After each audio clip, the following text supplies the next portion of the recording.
Extracting World of Warcraft skills in American comics. This video is purely for entertainment and does not infringe on copyrights or laws. The rights to the novel and image belong to the original author. We do not claim ownership. Don't like waiting and want to listen to this fanfic in full now? Subscribe to our Patreon, where you'll find the best fanfics. Chapter 126. That picture. Outside the Earth. The Mei Gan was traveling alone in space. The three people in the cabin now had dull eyes and sat in the cockpit listlessly. It had been more than a week since the departure. At first, they were still very excited to enjoy the scenery in space, but after a few days, they got tired of it. After all, they saw the same scenery every day, and everyone would get tired of it. So now Mei Gan and the others looked like this. Honey, let's go at the speed of light. Otherwise, I will go crazy if we go to Mars at this speed. Mei Gan glanced at Audrey, who was holding little Sissy, and said, but if we exceed the speed and keep the speed for too long, Tony said it will damage the spacecraft. Audrey hesitated a little. She really treasured the Mei Gan. It's okay. Anyway, we can just teleport back in the end and then ask Tony to help repair it, or drive to Nick's place and find a reason for him to ask someone to repair it. Mei Gan couldn't stand this boring life anymore. Okay. Audrey put down little Sissy in her arms and patted the back of the driver's seat. Okay, let's get started. Oh, if we can find other alien civilizations, we can rob one of their spaceships, and it will be convenient to go anywhere with space jumps. Honey, hold the baby and fasten your seatbelt and sit tight. Audrey sat in the driver's seat and reminded Mei Gan. Mei Gan heard this and picked up little Sissy, who was poking the red dragon with a pencil that had never been sharpened. Even little Sissy was bored to the point of teasing the lazy red dragon. Such a boring life is really not a life for human beings. And at this moment on Earth, Steve and Tony's original group of Avengers were taking Johnny, Bucky and Kato through a forest. The building in the distance was the base of Baron Strucker of the Hydra. This time they tracked it here. The roar of artillery fire rang out in the woods, and Hydra soldiers holding guns were fighting with the Avengers. Thor came down from Asgard again, this time to bring Loki's scepter and the eternal flame and the glove to Mei Gan. After coming down, he found out that Mei Gan had gone to travel in space, so he had to find Loki's scepter first. Mei Gan said last time that he had to bring the eternal flame down when he came to Earth again. Not long after, Tony came to the interior of the Hydra base. There, Loki's scepter was quietly inserted there.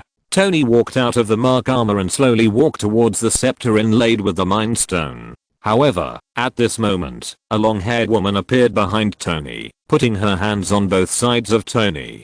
In an instant, a tragic scene appeared in front of Tony's eyes. It was a scene after a big battle, and the superheroes were defeated. In front of him, under the dim sky, blood was spilled and gathered into a stream flowing downwards. Superheroes were lying or crawling on the ground. Thor's broken hammer, broken shield, the familiar motorcycle that was broken into pieces, and Tony's familiar companions. Thor was lying on top silently, and below Thor, Barton and Bucky were lying sideways, Steve, Natasha, and the Hulk with a hole in his body. One can imagine how bad the battle was. What kind of person could catch them all in one fell swoop? The culprit was above. In the air above the tragic battlefield, a Chinese man holding a staff in his right hand was floating there with a cold face. The howling wind blew his black hair. In his left hand, he was holding a dark skull, or Johnny's head. Because not far away, a headless body with a faint flame was quietly kneeling on the ground, and in his drooping hand he was holding a black iron chain. Above Mei Gan's head, a big bird burning with flames was flapping its wings and flying in the sky.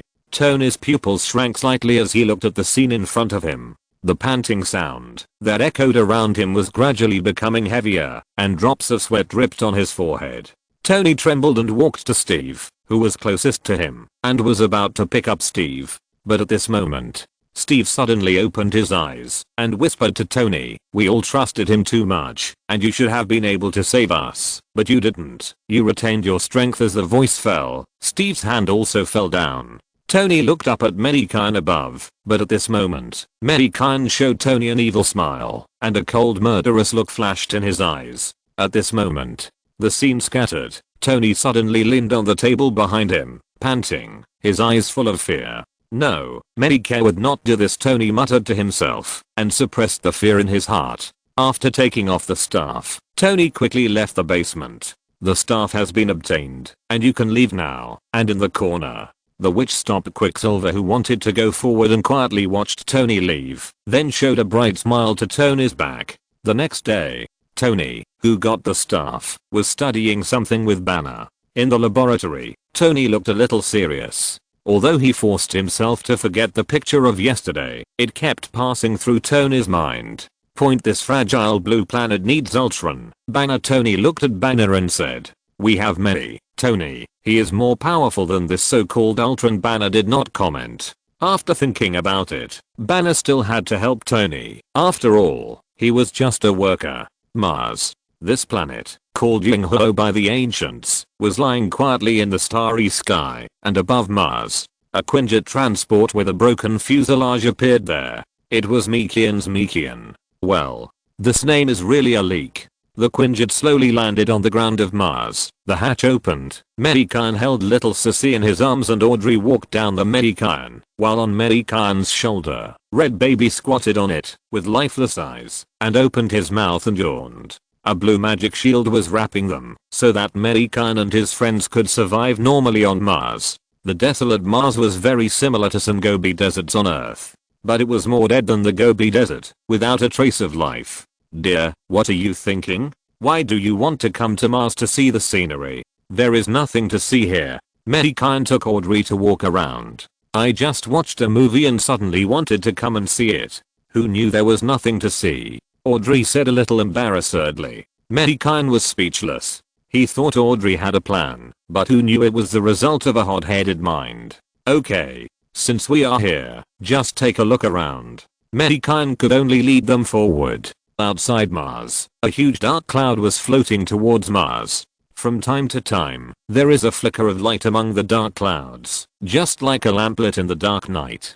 Chapter 127, The Great War Beyond Mars. In space, in the desolate Mars, Mei Gan was holding little Sissy and Audrey on the dry Martian ground. At first, little Sissy and Red Baby were very excited. After all, they had been locked up in a small space for so long that even the house dragon was a little bored.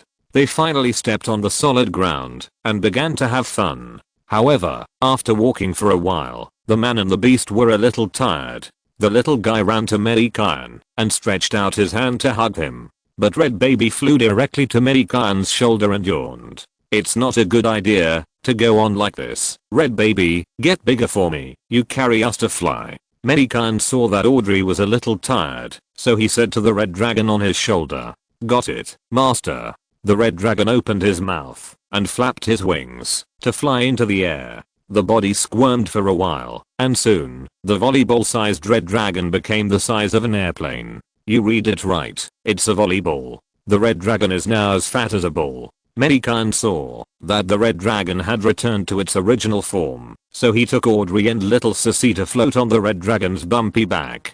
On the back of the red dragon, there was a sharp organ like a fish fin, so Mei Gan and the others could only stand on both sides. Let's go, fly forward, Mei Gan said to the red dragon. Upon hearing this, the red dragon flapped its fleshy wings that looked like bat wings. The red dragon carried Mei Gan and the other two to the distance. Not long after, the three people and the dragon came to a vast plain area. The strange-shaped Martian rocks still looked unique. This was the first time that Mei Gan and the others saw a scenery that sweeted their taste. After flying for half an hour, Mei Gan hurriedly asked Red Baby to land, and then he was very interested in enjoying the scenery here, and took a few photos from time to time as a souvenir of landing on Mars, and he could also show them to Uncle Kyan and the others when he returned. I forgot that Uncle Kyan was blind. Just as the few people were enjoying the scenery with great interest, dark clouds suddenly covered the entire Mars. Mei Gan and the others looked up, only to see that the dark cloud looked like a huge humanoid creature.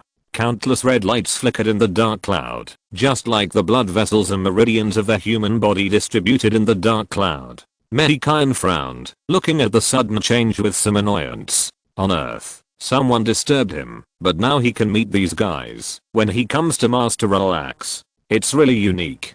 Honey, what's this? Audrey walked to Mei Gan's side and asked in confusion.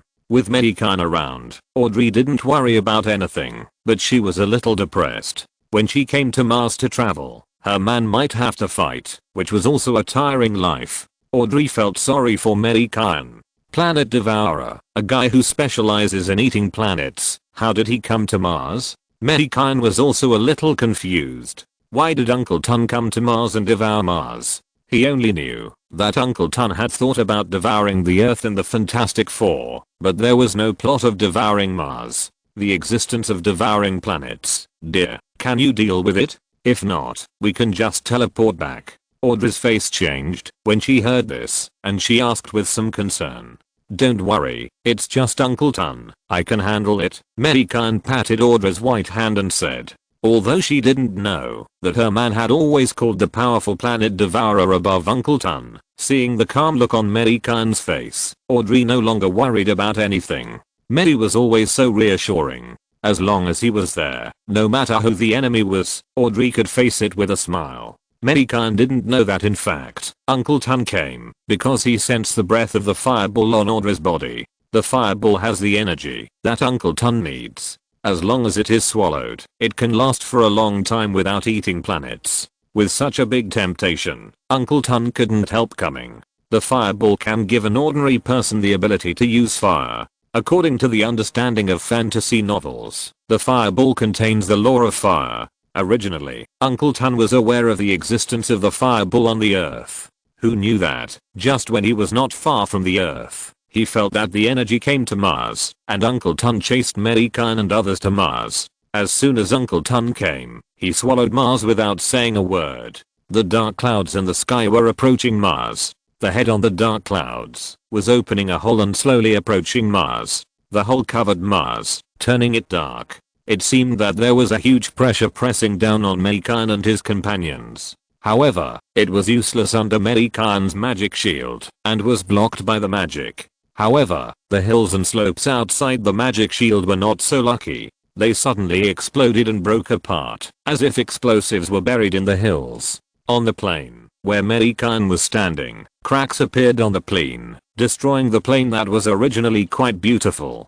Dear, you wait here with your baby for a while, I'll get rid of him first. Mei Gan said, and then went to meet the huge mouth that was swallowing. Mei Gan's body continued to climb, and after a moment, he had already arrived outside Mars, and faced Uncle Ton directly. The dark magic wrapped around Mei Gan's body, and in the blink of an eye, Mei Gan's body was covered. The naked eye could no longer see his existence. Then, the dark magic spread across Mei Gan's body. The dark magic continued to surge, gathering into a vortex the size of a huge millstone. Suddenly, a huge black claw slowly stretched out from the magic vortex. The claw was completely black, and at the tip of the pointed finger, a frightening cold light flashed. The black claw stretched out and grabbed the approaching huge mouth. However, just as the black claw was about to touch the mouth, the dark clouds in the sky suddenly retreated rapidly and shrank into the dark clouds in the blink of an eye. The dark claw sensed the escape of its prey and stopped in place.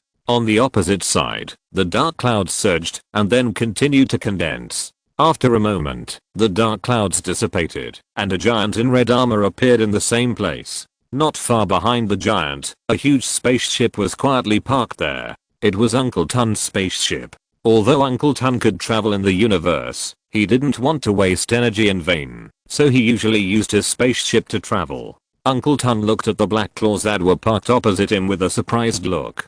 It was just that he sensed the energy that could relieve hunger. So how did he provoke such a powerful guy? The treasure that could relieve hunger was on him. No, the energy that attracted me was still on the planet in front. Could it be that this guy was also attracted by this energy? Uncle Ton's face was full of doubts. At this time, he saw the black claws retracted into the magic vortex, and then the vortex rotated, and the dark magic spread to the surroundings. Soon, it gathered into a human shape, the same height as Uncle Ton opposite. The dark magic calmed down, and there was only a black figure standing there quietly. The black figure had two huge and broken wings on his back, and two huge curved horns on his head. Under the curved horns, two eyes with green light were staring at Uncle Ton in the distance. His long black hair was scattered on his shoulders, and his upper body was covered with magic patterns that flashed green light, which was strange and ominous. A pair of claws flashing with cold light were slightly bent. He was wearing a pair of broken grey pants on his lower body, and his huge feet like cow hooves were stepping steadily in the void. Transformation. The skill of the demon hunter Illidan Stormridge, the hero of the Night Elves. The transformation looked like the transformation effect of the remastered version of the game. If it was like the non-remastered version, nothing could be seen, just a dark black piece, with only some red light on the neck. The face was still Mei Gan's ordinary face. "Who are you?" Uncle Tun's voice rang directly beside Mei Gan's ears. In this space, where sound could not be transmitted, it was just a routine operation for Uncle Tun to let Mei Gan hear his voice directly. "Planet Devourer, you don't need to know who I am, why you are here, why you attack me." Mei Gan stepped into the void with 2 huge feet and took a few steps forward. "Energy. There is a burning energy on this planet that is useful to me. Strange strong man, as long as you can give me that energy, I will give you unexpected benefits." Uncle Tun was sure that Mei Gan was also attracted by that energy. Burning energy.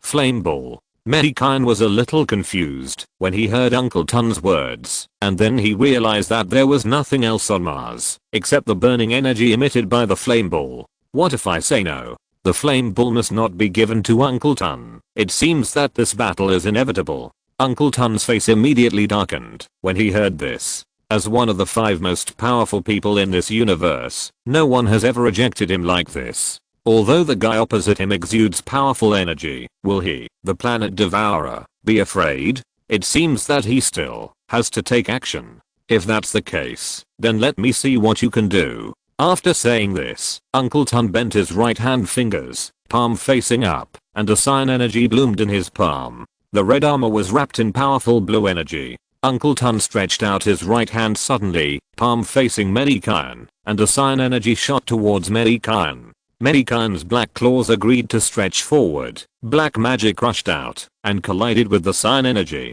The 2 energies collided, and there was no sound at all, and the 2 energies just melted into space. "You have some skills." Uncle Tun smiled coldly, waved his right hand, and then the sky full of green mist spread towards Mei Gan. Then Uncle Tun raised his left hand horizontally, and golden rays suddenly shot out of his hand, following the green mist, and attacking Mei Gan. Mei Gan stretched out his right claw, and a huge long sword flashing with cold light appeared in his hand. This is the sword of the Sword Master. It is reasonable for the Sword Master to use a sword to cut people. The long sword slashed down diagonally towards the floating green mist, and a black blade light split the green mist in the sky. The green mist dissipated, but the black blade light did not disappear, and it slashed straight at the golden ray. The golden ray was submerged by the black blade light and dissipated in the universe. But the black blade light had not dissipated yet, and it rushed towards Uncle Tun. Sure HMM. The red armor broke, and a long wound on Uncle Tun's body extended from his shoulder to his waist. Uncle Tun groaned, took a half step back in the void, and then looked at the wound on his body with a pair of eyes in disbelief. The seemingly inconspicuous black blade light actually cut through his extremely hard armor. "Is my armor made of paper?" Touching the black blade light that was still left on the torn armor on his body, fear flashed in Uncle Tun's eyes. No wonder he is so arrogant. It turns out that he is really capable. Uncle Tun murmured to Mei Gan. HMPH. Mei Gan snorted coldly, and the long sword in his hand fell. "Isn't it a bit too late to make peace now?" Before Mei Gan finished speaking, he saw that the moment when Uncle Tun put down the long sword in his hand, his figure shot towards the spaceship behind him like lightning. He actually ran away. One of the 5 strongest people in the universe just ran towards the spaceship in front of Mei Gan's eyes. Mei Gan was stunned. "No, you said one of the 5 gods in the universe. Where is your dignity? Where is your arrogance? Why are all the 5 gods like this?" They run away when they see that they are not easy to mess with. Last time, the death was like this, and now you, the Planet Devourer, are still like this. Death is a woman, and Mei Gan can understand that she is timid, but how can you, a man as tall as a planet, run away? Can you have a good fight with me? The kind of battle of 300 rounds. Mei Gan just thought about having a good fight with this Uncle Tun. It was not easy to meet a guy like Uncle Ton who could withstand 3/10 of his power, but he just hastily fired a few energy and ran away. There is no such good thing in the world. Humph, you want to run? It's not that easy. Mei Gan snorted coldly. His body flashed, and a black after image passed through the space. In an instant, he blocked in front of Uncle Ton, and the long sword in his hand slashed down, and a black blade light of more than 100 meters slashed towards Uncle Ton. Uncle Ton looked at Mei Gan who was blocking in front of him, and his face changed drastically. He was about to turn around and go behind him, but Mei Gan's move was too fast, and in an instant, the black blade light slashed in front of him. Sure, the blade light fell on Uncle Ton's body. The red armor on his body shattered in an instant, and the black blade light left a hideous wound on his naked body. Our Uncle Ton cried out in pain. The energy light on his body flickered, and the expression on his face was uncertain. He knew that he might be in trouble today, and he might die here. You can't run away, devourer of planets. Mei Gan stepped on his huge hoof-like feet, and approached Uncle Ton. The long sword in his right hand was emitting dark blade light, which appeared and disappeared. Since you want to keep me, you will have to pay the price, Uncle Ton said with a fierce face and gritted teeth. Then he clenched his fists, stood upright, and powerful energy emerged on his body. Uncle Ton's hands formed into claws.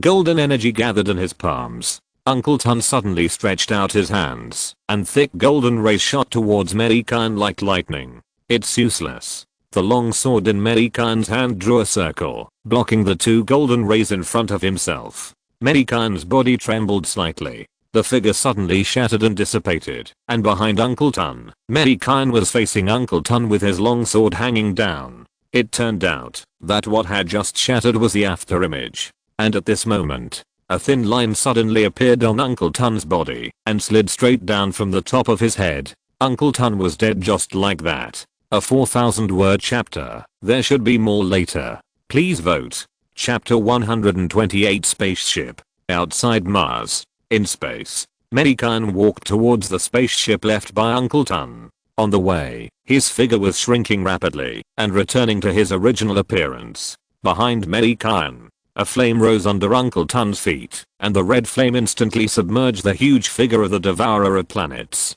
A moment later, Uncle Ton's body turned into ashes and scattered in the universe. For Uncle Ton, who had been killed many times in the comics, this way of death was actually quite novel. After all, Uncle Ton was either eaten by zombies or by the dead. Killing people must be Ash, so that Mei Gan's nickname of the Ash Magician is worthy of his nickname. When he came to Uncle Ton's spaceship, Mei Gan's face was quite excited. This was a monster explosion. The explosion was still a spaceship. It was a profit, and a big profit. He touched the spaceship that Uncle Ton had exploded with great love. Mei Gan's figure slowly disappeared. When he appeared again, he was already next to Audrey. Audrey has been worried since Mei Gan went to the universe to fight the so-called devourer of planets. Seeing the light flashing from time to time over Mars, Audrey was really a little flustered. Although Mei Gan said it very easily, she still had the right worries.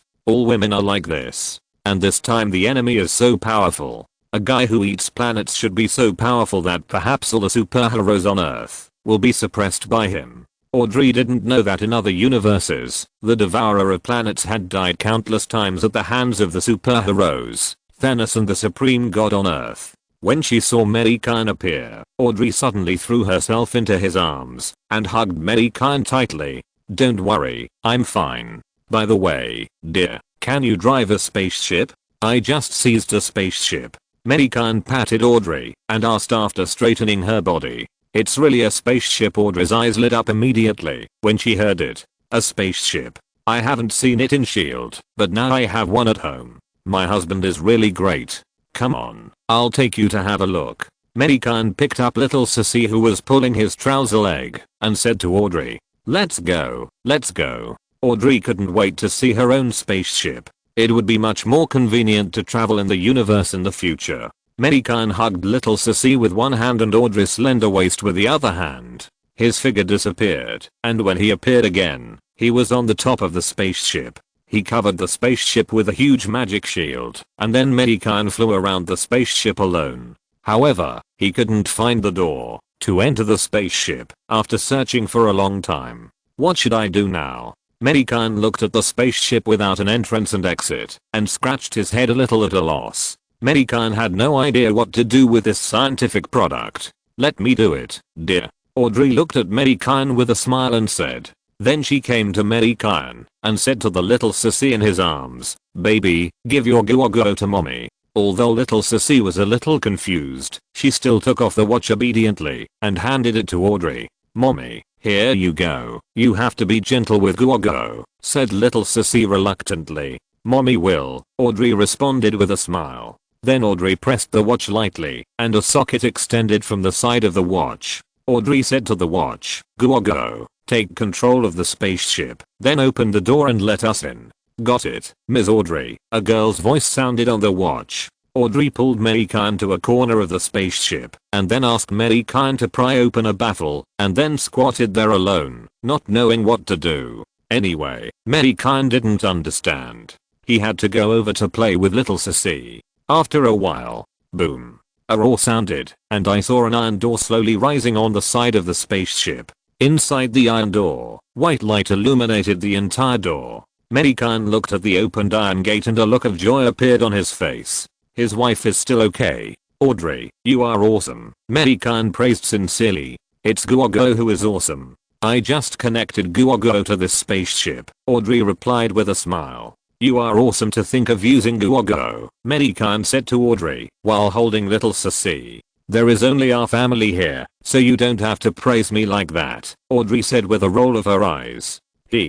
Let's go in first. It's a very fresh experience to ride a spaceship once. Mei Gan took Audrey's hand and walked towards the door of the spaceship. Wait, dear, I still have to cover the cover you pried open, otherwise I'm afraid something will happen during the journey, Audrey said, pointing to the cover that had just been lifted up. This kind of repair work has to be handed over to the goblins. They are professionals. Mei Gan stretched out his hand and the pocket factory appeared in Mei Gan's hand. Mei Gan flicked his finger on the pocket factory with a red roof and in a moment, 2 thumb-sized goblins holding tools appeared in Mei Gan's palm. Mei Gan put away the pocket factory and threw the goblin forward. The 2 goblin repairmen grew bigger in the wind. Soon they turned into goblins about 1 meter tall. The goblin repairman received Mei Gan's order and walked towards the cover. In less than 30 seconds, the pried open cover was repaired, and it was even more delicate than the original one.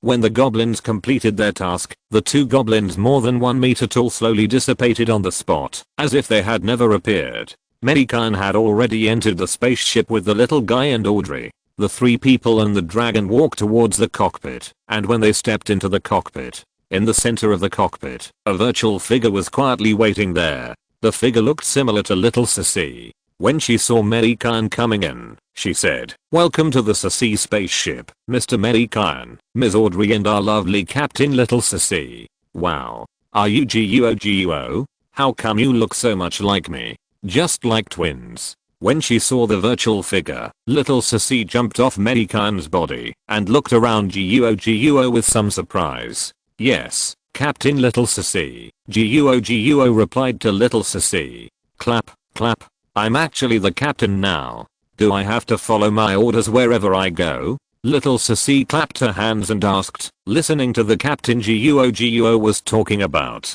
"Of course, as long as it's your order, Captain."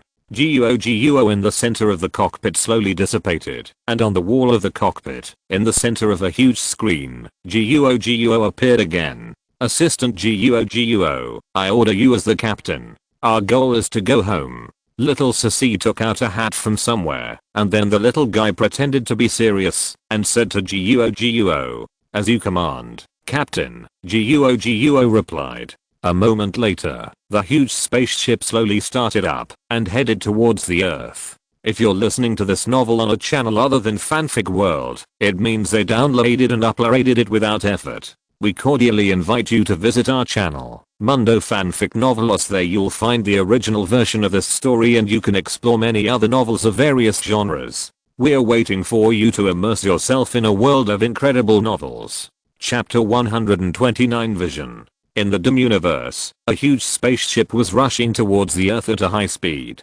Unlike the Quinjet, although the transporter had been modified, it was too small and there were not many places for the little ones to play. However, this spaceship was different. The space was surprisingly large, at least as big as a shopping mall. There were many large and small rooms in the spaceship, some for rest, some for entertainment, but there was no cafeteria. However, there were many entertainment facilities. It seemed that Uncle Ton was also a guy who liked to play. Moreover, there were even equipment for children to play. It seemed that Uncle Ton still had a childlike heart. Mei Gan took the little guy to stroll in the spaceship and looked at a room that had just been opened with sim emotion. There were all entertainment equipment for children. This made little Sissy very happy. She had been out with her parents for so long, either staying in the small Mei Gan or in the barren Mars. Now she finally had something for her to play with. The little guy ran into the room excitedly with the red baby's tail in his little hand, touching here and looking there, and his face unconsciously showed a look of love. Dad, I want to play with red baby here, you go visit other places. The little guy waved to Mei Gan like a little adult, and then pulled red baby, who wanted to sleep on the ground, to a small room filled with colorful toy balls. Mei Gan smiled and shook his head, then turned and walked to other places. He hasn't finished shopping yet. In the cockpit, Audrey was listening carefully to Guo's introduction to the spacecraft. Guo, can you contact the Earth now? Audrey suddenly asked Guo. She was quite homesick. She had been away for so long, and she was not traveling on the Earth, but outside the Earth. I can't contact the Earth for the time being. Jarvis didn't receive the signal I sent. Maybe he can't receive the signal I sent. Guo replied after a while. Okay. It seems that I have to wait one more day to receive news from the Earth. It took more than a week to rush to Mars, and it only took 2 or 3 days to rush back. It could have been faster, but Audrey was getting familiar with the operation of this spacecraft, so she was a little slow. Anyway, they were not in a hurry, so it was good to go back leisurely. Earth. Block. Steve and his friends have not been back since Tony created Ultron. Without Ultron, Steve and his friends are afraid of involving Uncle Kyan and Gwen. If Uncle Kyan is accidentally injured by Ultron, Steve and his friends think that Ultron will go crazy. So the block is still peaceful and undisturbed. Ultron knows about Ultron's existence through the internet, and he will not come here now. At least he has to wait until the moment when Ultron destroys the Earth, which is the best world to deal with Ultron, and he can also prepare how to deal with Ultron. It just so happens that Ultron is not on Earth now, which is just right for him to do what he wants. Even Kato is with Steve and his friends. Uncle Kyan has always hoped that he can get training in battle, so he doesn't care about him. So the gem of the mysterious tower on the block is still emitting a bright light, and in a building, all the superheroes are looking serious, looking at the figure flying in the glass window, with red skin, metal stripes all over his body, and the mind gem is embedded in his forehead. It is the vision created by Tony and Banner. If it weren't for the scene Tony saw, maybe Tony wouldn't have created Vision, but since being pulled into the illusion by Scarlet Witch, Tony has been a little wary of Pigeon. In addition, he himself has a weak anxiety disorder. He is not only wary of Pigeon now, he is now wary of everyone, and he doesn't trust anyone now. Vision stared at the world outside the window, then turned and floated down to the side of the crowd. He said to everyone, I'm sorry, I'm just a little weird. Vision turned his head and looked at Thor, then said thank you to him. Steve stared at Thor closely, then said, Thor, he was created by you. Thor looked at everyone and said, I have seen the birth of a vision, and a vortex swept away all the hope of life, and the center of the vortex is it. Thor explained to everyone, and then pointed to the mind gem on Vision's forehead. It's that gem, Banner asked puzzledly. Then Thor introduced the origin of the gem to everyone. The Avengers can't defeat Ultron, Thor said at last. But you forgot about Mei's existence, Johnny interrupted in the corner of the crowd with a bottle of beer. But he is not on Earth now, and even Heimdall cannot see him, so Stark is right. We have to rely on ourselves now, Thor said seriously. Hearing Mei Gan's name, Tony's face was a little unnatural, and the picture appeared in his mind again. On the side, Scarlet Witch, who had always hated Tony, also noticed the look on his face, but thought about it, but did not say anything. In the corner, Kato and Winter Soldier Bucky were sitting there. Kato had been distracted, not knowing what he was thinking, and did not pay attention to their conversation. It was only when Vision appeared that Kato looked up. The recent battle made him feel that the key in his body seemed to have a breakthrough, so he had been looking inward. Some questions can only be asked back to the uncle, Kato muttered to himself. But Bucky did not understand what they were talking about, so he was distracted. Wait a minute, is the Mei you are talking about going to space? At this time, Vision said aloud. What's wrong? Tony asked with some confusion. I received a message from space requesting a connection, Vision said to everyone. Don't connect. Tony quickly reached out to stop it. He was afraid that it was a message from aliens. Now that there was an Ultron, they were already in a mess. If there were another group of aliens, think about the consequences. I have blocked its message. Oh, by the way, it said it was Guogo. So who is Guogo? Ultron asked in confusion. Oh, you shouldn't disconnect so quickly. Guogo is the artificial intelligence of Little Sissy, and was also created by Tony. Banner shook his head. Originally, if he contacted Guogo, he could contact Mei, and everything could be easily solved when Mei came back. Who knows? There is no other way.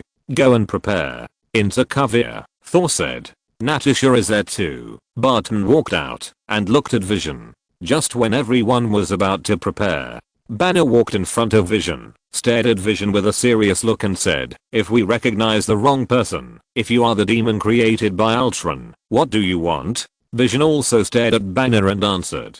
Banner turned around and looked at the people around him, then said again, even if we can't stop you, we still have Mei. I've always wanted to know how powerful Mei you said is, and, as I said, I stand on the side of life. Everyone looked for their equipment without looking back. And outside the starry sky, in the cockpit of the Sissy, Mrs. Audrey, the Earth has blocked my information. Something happened on Earth. The familiar Audrey, who was in the driving seat, suddenly heard Guogo's voice. Then he frowned and asked Guogo, where is Mei? Come to me, if you need anything, dear. At this moment, Mei Gan's voice came from outside. Something happened on Earth again. Mei, Audrey said with a serious expression.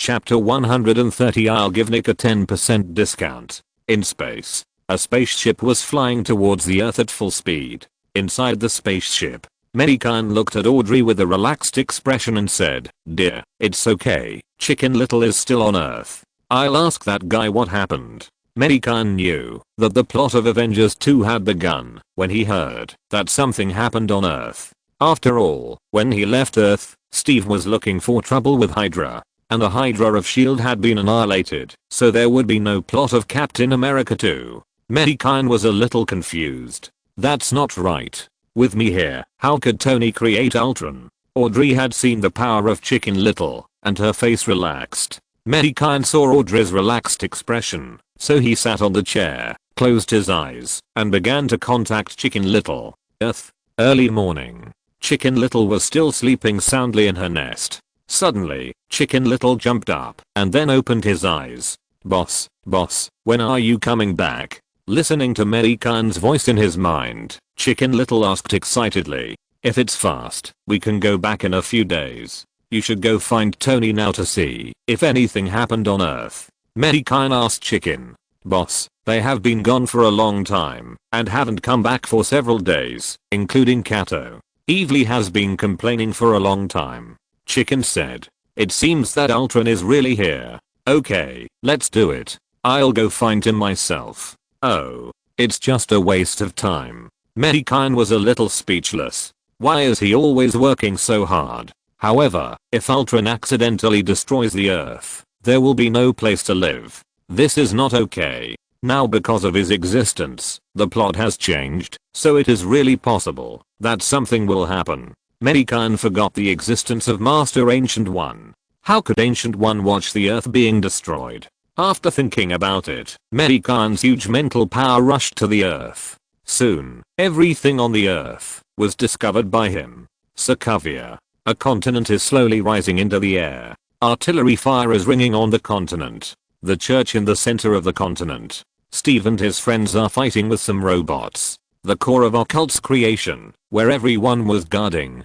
Tony, wearing the Mark armor, shredded the robots with rays of light in his hands. Next to Tony, Vision floated in the air, and the mind gem on his forehead was emitting rays of energy to hit the robot rushing towards him. On the other side of Tony, Kato held a long stick that Tony helped to build. The long stick danced in his hand, smashing the approaching robots into pieces. Not far away, the big Hulk was punching one enemy after another, and no intact robot survived under his hands. The short-handled hammer in Thor's hand kept flying out, smashing a robot every time. Bucky, Natasha and Barton were relying on each other. Bucky's mechanical arm blocked the bullets shot at them one by one, while Natasha fought the robots with the gun in her hand. Hawkeye Barton stood on a boulder, shooting arrows from the bow in his hand, and the arrows in the quiver behind him were also decreasing one by one. The red energy in the hand of the Scarlet Witch next to him was knocking away the robots that pounced on him one by one. His brother Quicksilver was running around, supporting Barton and the others from time to time. Outside, Johnny kept swinging the iron chain in his hand, and every time he swung it, several robots turned into ashes. The most exciting thing was Steve's side. Steve finally found the power of the long sword in his hand. Because there were too many robots, every time he swung the sword in his hand, there were always several robots next to him that suffered the same damage. With one swing of the sword, several robots were scrapped. Don't be too cool. This was the most exciting battle he fought. Soon, all the robots in the church had been cleared, and everyone gathered at the core. And at this moment, Ultron floated in front of them. Looking at Ultron in the air, Thor walked up and shouted, "Is this all you can do?" However, Ultron did not answer Thor's words, but just opened his hands to the sky. Behind him, countless robots were rushing towards this side. Everyone looked at the countless robots rushing towards them with a serious look. This is all I can do. This is what I want to do. All of you, against all of us. How are you going to stop me? Ultron's voice was full of complacency. An old antique said. Tony looked at Steve next to him and was about to say something. However, he was interrupted by a voice in everyone's mind. Hey, guys, it seems you are in trouble. Do you want help? I'll give Nick a 10% discount. Hey, Nick, as long as you agree, I'll come right away. Mei Gan's voice sounded in everyone's mind, including Nick on the space carrier. It sounded so beautiful to everyone. Fuck, come on. I'll give you the money right after the matter is over. Nick cursed, but there was a smile on his face. Mei, you bitch. Steve cursed with a smile. Hey, Captain, you actually learned to swear. Wait, I'll go over and spank your butt. Then, Mei Gan's voice disappeared from everyone's mind. However, everyone looked quite relaxed, with smiles on their faces. Natasha even teased Steve. Captain, your butt is probably a few pounds less. It's no longer the beautiful country's butt. You can still joke. Do you think you can win? You are so disrespectful to me. You don't take me seriously. Ultron looked at the relaxed people and said angrily. You are finished, Ultron. Steve walked up and said to Ultron. Since this joke almost made Fate laugh. Before Ultron finished speaking, he saw a blue magic circle suddenly appear under the feet of the people in front. Looking at the magic circle, Ultron immediately knew who was coming, and his figure quickly retreated, several kilometers away from the church. An artificial intelligence can curse. This scene stunned everyone. Scarlet Witch, Quicksilver and Vision were a little surprised when they saw the magic runes under their feet. This is. A white light flashed. A hooded figure appeared in front of everyone, holding a blue staff in his hand. Under the hood was the face of Mei Gan. Hey, guys, it seems that you had a pretty exciting time while I was away. Mei Gan looked at the robots that were rushing towards them, turned his head, and said to everyone with a smile. Mei, can you take care of these guys first? I'm hungry. I think we need to go eat something as soon as possible. Tony pulled up his mask and said to Mei Gan. You guys should step back first. Mei Gan shook his head and said to everyone, then smiled and looked at the robots. Scared, Mei Gan muttered, and then pointed the staff in his hand forward. Waiter, what is he talking about? Landing on the ground, Vision looked at Mei Gan, who suddenly appeared here with some curiosity, and turned to ask Thor next to him. I don't know, he is a magician. I don't understand magic, Thor shrugged. Chapter 131 Thunder Giant Lizard. Sokovia. When Thor's words just disappeared in everyone's ears, the ground suddenly began to shake, making everyone unable to stand. They all held onto the buildings beside them to stabilize their bodies. Mei, what kind of magic is this? Do you want to destroy this continent? There are still many residents on it. Steve said to Mei Gan. Don't worry, Steve, you have to believe me. Mei Gan turned his head and looked at Steve and said. Just as Mei Gan's voice fell, a group of huge figures suddenly appeared next to them. The figures were somewhat illusory, with green skin. Above their noses, they all had two huge short horns shining with cold light. The figures looked like huge rhinos. However, they were not rhinos, but thunder lizards that roamed between rocks. They were giant beasts with the power of thunder and storm. Of course, what Mei Gan summoned now were all their phantoms, without any thunder power. The green thunder giant lizards appeared out of thin air and then rushed towards the robots. Boom boom boom, the footsteps of the galloping were like the roar of thunder and lightning in the sky. Everyone's ears seemed to be ringing with thunder. The green illusory thunder lizard passed through the buildings without hurting them at all, and then directly hit the robots. The moment the two collided, the robots were broken into pieces like paper. Bang bang. The collision sounded continuously, and the countless robots were crushed by these lizards like ants swarming up. This was a massacre, but the objects of the massacre were robots. Okay, now let's talk about what's going on. Mei Gan looked at the robots being slaughtered, turned around and asked everyone. Hearing Mei Gan's words, everyone looked at Tony.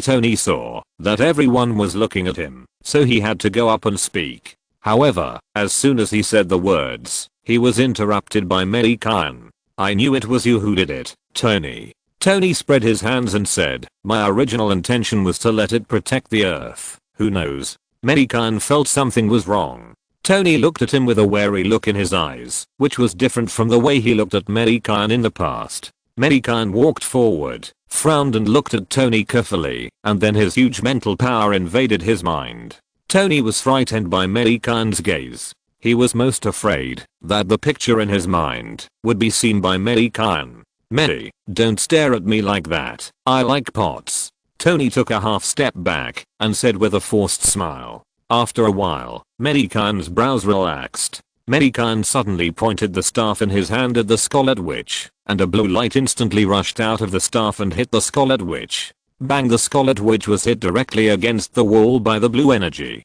Quicksilver saw his sister being beaten and hurried forward to help her up, then looked at Mei Gan with eyes full of anger. He couldn't help but want to take action, and if Steve hadn't stopped him, he would have taken action.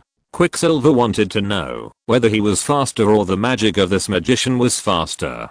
Steve looked at Mei Gan closely, wanting Mei Gan's explanation. If I hadn't discovered it early, you would have had a mental breakdown. At the very least, you would have suffered from mental illness, and at the worst, you would have been unable to accept it and committed suicide by jumping off the building. Mei Gan didn't look at them, but just said to Tony lightly. It seems that Mei Gan put too much pressure on Tony, so his spirit is always tense now. Mei, what are you talking about? Tony was a little confused. You are so wary of me. If I want to destroy you, I can do it with just a thought.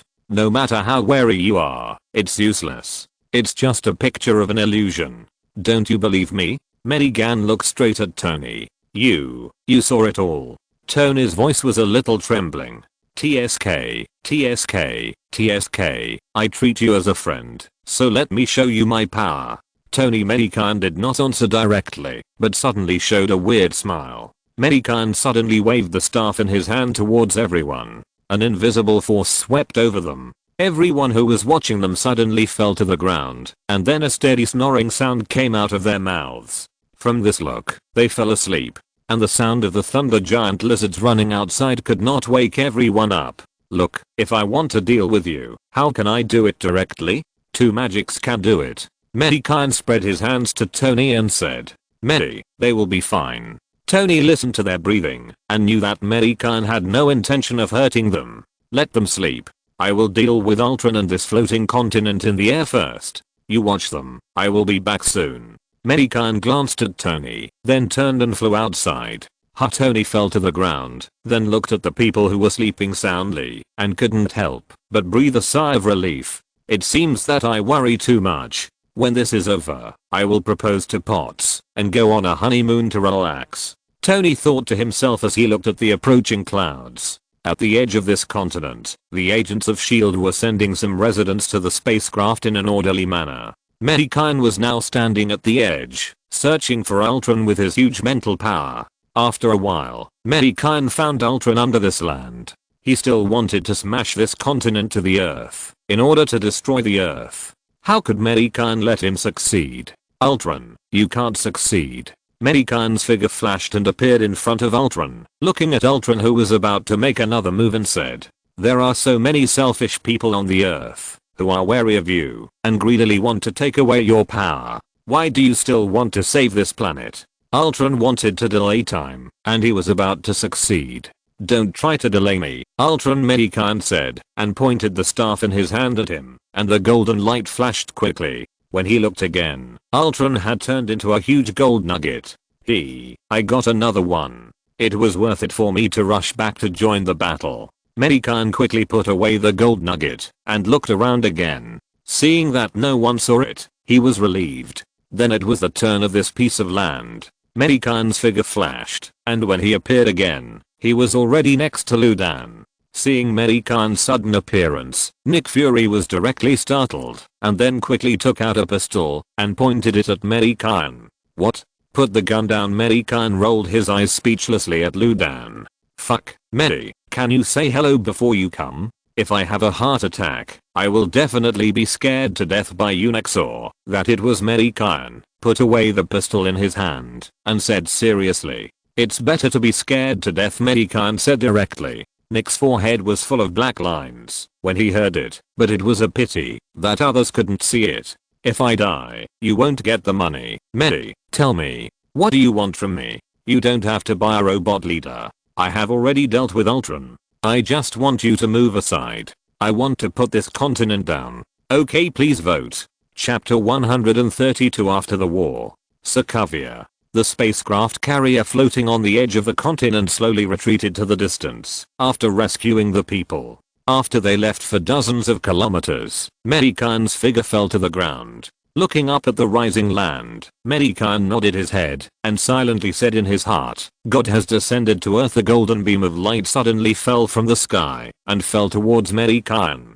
The light faded and a huge grey-white giant appeared. The height of the giant had surpassed the rising land. He could see the buildings on the land by looking down. Mei Gan stretched out two grey-white giant hands and grabbed the rising land in his hands like a plate. Then Mei Gan stretched out a finger and gently pressed on the device arranged by Ultron, and the land that kept shaking in Mei Gan's hand stopped. Mei Gan squatted down and gently put the land back to its original position. The problem that was very difficult for Tony and the others was easily solved by Mei Gan. Tony and the boiled egg in the distance were stunned. "It seems that we have to prepare some funds for storage. What excuse should we use to ask them to transfer money this time? We have to think about it carefully, so that we don't have enough funds to ask Mei Gan, the greedy guy, for help next time." "Sir, do we need to register again?" His ability at this time, Hill next to him asked Nick. "Register it. Then seal it up." Level 10-inch Nick thought about it and replied to Hill next to him. "Got it." Hill turned and left after hearing this. Nick looked at the grey-white giant with complicated eyes. "I don't know how long I can suppress those guys. The military and those capitalists represented by Ross are almost unable to suppress them. Maybe you will face them next time." To remind him, we have to see his full strength. Ludan felt a little entangled. Nick knew in his heart that such a powerful force was not in their hands. They had to get it, no matter what method they used. This was not the armor created by Tony himself. At the beginning, they even wanted to get the armor, not to mention the power that Mei Gan himself possessed. And in front, Mei Gan had put the land into the ground.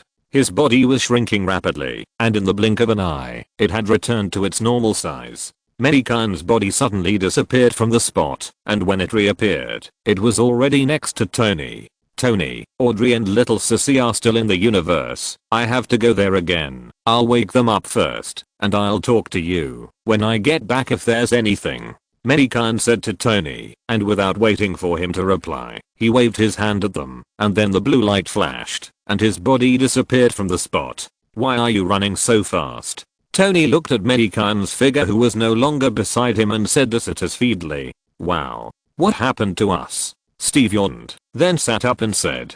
Steve's head was still a little confused, and he just felt that this sleep was very refreshing. Why did we fall asleep? Banner, who had returned, looked at everyone who stood up from the ground, and asked in confusion. It was Mei. He said that you were too tired recently, so he asked you to have a good sleep. I was also very tired, so why didn't you let me have a good sleep? Tony explained to everyone. By the way, Mei, where is he? Why did he hurt Wanda? Steve heard Tony's words and suddenly remembered the blow that Mei had just hit Wanda, and hurriedly asked Tony. Mei is because of me. Tony saw everyone looking at him, and then explained to them. At the beginning, Wanda, she pulled me into a fantasy where I saw Mei killing all of you, and my anxiety became more serious. So I created Ultron, and then created Vision, just because that picture has been tormenting me. Mei said that, if I continue like this again, I will collapse directly and become a mental patient, or die in my own hands. Mei treats me as a friend, but I doubt him, just because of a fake picture. To be honest, I feel guilty. This is what happened. Tony finished speaking, and spread his hands to everyone. So Mei taught Wanda a lesson to vent your anger. Okay. I can accept this explanation. After listening to Tony's explanation, Steve glanced at Wanda who was being supported by Quicksilver, and his ugly face just relaxed. Then, where is Mei? Johnny asked Tony. Back to the universe. Tony pointed to the sky. He was heartbroken by you, and left the earth. Natasha looked at Tony in confusion and said, what are you talking about? Audrey and little Sissy are still in the universe. He has to go back. Tony rolled his eyes at Natasha. Okay. Guys, I want to know now, where is Ultron? Thor interrupted their discussion and asked Tony, can he still survive if Mei takes action? Even this piece of land was put back by Mei. Tony stamped on the ground and shrugged. Okay, I admit that I said nonsense. Thor spread his hands. Wanda Maximoff, Pietro Maximoff, what are your future plans? Steve walked up to the two siblings and asked them. The two siblings looked at each other, and then Pietro said to his twin sister, you decide. Wanda thought for a while and said, we don't know where to go. Maybe, can you accept the two of us? Wanda knew that they were all capable people. To some ordinary people, they might be monsters, and it was unknown whether Hydra had been destroyed or not, or maybe there were still some. The two of them were not very dangerous, and they could have their lives guaranteed by following Steve. Of course, we are all the same kind of people. You two can go back with us. When Mei comes back, I will communicate with him. Steve smiled at the two of them, then turned to look at Tony and said, Tony, I think you should be able to give them a house to stay temporarily. Tony raised his eyebrows when he heard the words, then walked in front of them, looked at the two of them, and stretched out his hand to them and said, welcome. The two looked at each other, then shook hands with Tony, and said with a smile, thank you. Since this place is done, let's go. Steve clapped his hands and said to everyone. Everyone walked out together when they heard the words. We are just here to sleep, Kato. Johnny complained to Kato next to him. As long as Kanjen is here, everyone is just there to cheer for him. Kato took off the blindfold on his face and replied with a smile. You're right, buddy. Buggy, who was walking next to the two, agreed with Kato's words. I'll treat you to coffee when we get back. Kato clapped his hands and said to the two, that's great. I heard that your coffee is the best in the neighborhood. Buggy's eyes lit up when he heard that, and he said happily, of course, Kato's coffee is the most popular in the neighborhood, and even Mei has a cup every day, Johnny said, hugging Kato's shoulders. Everyone talked in groups of 3 or 2 and left the ruins of the battlefield.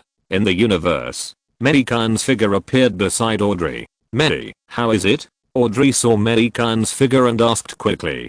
Don't worry, it's all done, Mei Gan said, patting Audrey on the back. Chapter 133. Aliens may come to attack the Earth again. Outside the Earth, a spaceship is approaching the Earth. In the spaceship, Mei Gan was holding Audrey in a seat in the cockpit. Since the little girl discovered the children's entertainment room, she would run there when she was full and when she woke up. She also wanted Mei Gan to install a bed for her in that room so that she could live there permanently. This made Mei Gan and the others speechless, but it was true. The little girl had never been to an amusement park since she was born, so she felt novel and loved these things. When she got tired of playing, she would not be like this anymore. Honey, we will be home in a few hours.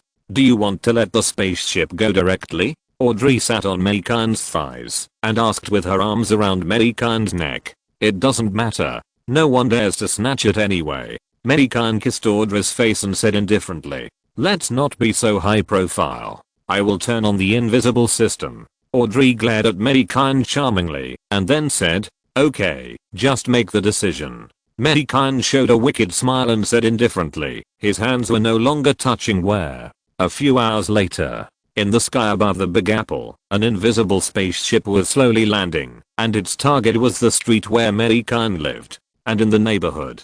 It was afternoon now, and in a lake in the neighborhood park, everyone was fishing with great interest today. Even Uncle Gan came. Tony even asked someone to bring a small boat, and he drove the boat to the center of the lake to fish. By the lake, Steve and Bucky were leisurely holding fishing rods and chatting from time to time. In an open space next to the lake, there were more than a dozen lounge chairs, and Potts and Wanda, who had just moved in, were lying on the lounge chairs basking in the sun. But at this moment, Wanda, dressed in a bikini, suddenly sat up and looked up at the sky with horror. She felt that something seemed to be approaching. Vision, who was sitting next to Uncle Gan, also suddenly looked up and looked at the sky. By the way, since Vision was brought to the block by everyone yesterday, after meeting Uncle Gan, the two felt very compatible. They even sat together and chatted while fishing today. I just hope that Vision will not be led astray by Uncle Gan, otherwise Wanda will probably have to use her power to go crazy. Sensing Vision looking up at the sky with a serious expression, Uncle Gan asked with some confusion, what happened? Vision was about to answer, but heard Wanda suddenly say loudly to everyone over there, everyone, there is a big movement above our heads, and aliens may be attacking the Earth again. Everyone's face changed when they heard it. Steve and Natasha reacted first, and immediately ran to Potts and the others who had no power to protect themselves, wanting to send them away first, and Tony in the lake called out his Mark armor. Banner was about to jump into the lake himself, and call out the Hulk. What are you making all the noise about? Big brother is back. What's the need to panic? The little chicken, who was lying on the recliner alone, was woken up by the crowd. When he opened his eyes, he saw Potts and the others getting up and running in a panic. The little chicken spoke up immediately. Steve and the other man who were running towards Potts paused when they heard the words, and then walked back, as if nothing had happened. When they heard that it was Mei Gan who came back, they looked relieved. They naturally knew that the little chicken would not lie. After all, he was Mei Gan's pet. Really, I've never seen a big snake pooping. What's there to panic about? The little chicken was very dissatisfied with being woken up by Wanda. He glared at Wanda's pointed little mouth and muttered a few times.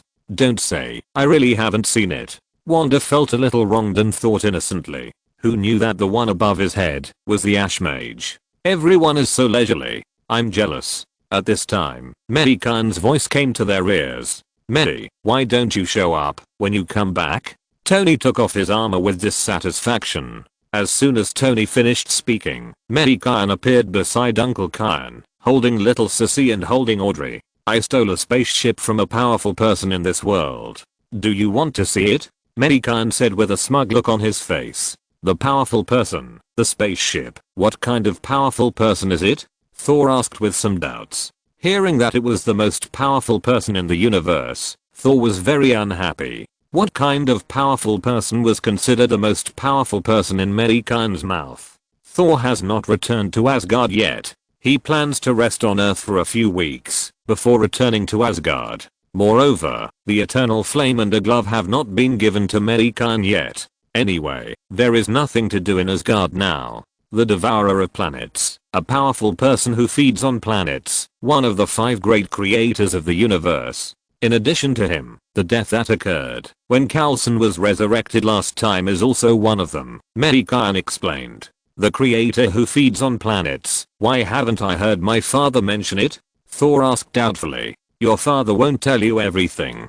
Didn't he tell you about your sister last time? Mei Gan looked at Thor speechlessly. Okay. So, what happened to the god of creation? Thor asked with some interest. Dead, turned into ashes, Mei Gan said casually. Everyone looked at Mei Gan, who was full of pretentiousness, and ignored him tacitly. Little sissy, do you miss your godfather? Tony focused his attention on the little guy, and ignored Mei Gan. Godfather, let me tell you. There are many amusement facilities for children on my spaceship. Seeing Tony, little sissy said with a proud face. Amusement facilities, little sissy, you like to play these. Why didn't you tell Godfather earlier? Wait, Godfather will immediately ask someone to come over and install the facilities you like in the park and a house in the block. After Tony finished speaking, he immediately gave instructions to Friday, which made Potts jealous. Tony hadn't done this to me yet. Potts didn't want to be jealous of little sissy, so he had to keep his anger to himself. Wow. Really? Godfather, you're so nice. Little sissy's eyes lit up when she heard that, and she clapped her hands excitedly. Tony saw the little girl's smile, and a look of satisfaction appeared on his face. He glanced at Mei Gan from the corner of his eyes, and smiled with a bit of smugness. Mei Gan wanted to beat this guy up. What's the big deal about being rich? I have money too, but I don't want to use it, because I'm afraid it will be discovered that it's my private money. No, aren't they discussing spaceships? Why are they all chatting by themselves? Looking at those who were fishing, and those who were basking in the sun, Mei Gan was a little confused. They just couldn't stand Mei Gan pretending to be cool with them, so they ignored Mei Gan. What a poor protagonist. Mei, I have something to discuss with you. At this time, Steve came to Mei Gan's side and said, "What's the matter, Steve? I just got back. Don't hope it's another trouble." Mei Gan was a little scared. Although I wanted to cheat the money of the boiled egg, he also needed to rest. He didn't blame him for everything. He wanted to live a leisurely life and hadn't taken any action recently. It's not a big deal. It's about Wanda and her brother and Vision. Chapter 134 The Arrival of Scarlet Witch and Quicksilver. Neighborhood. Park Lakeside.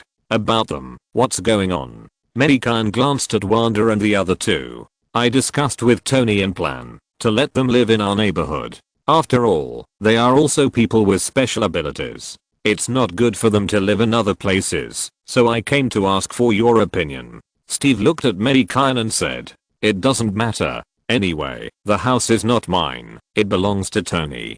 Just live there, but don't cause trouble. Mei Gan shrugged and said, okay, I knew you would agree.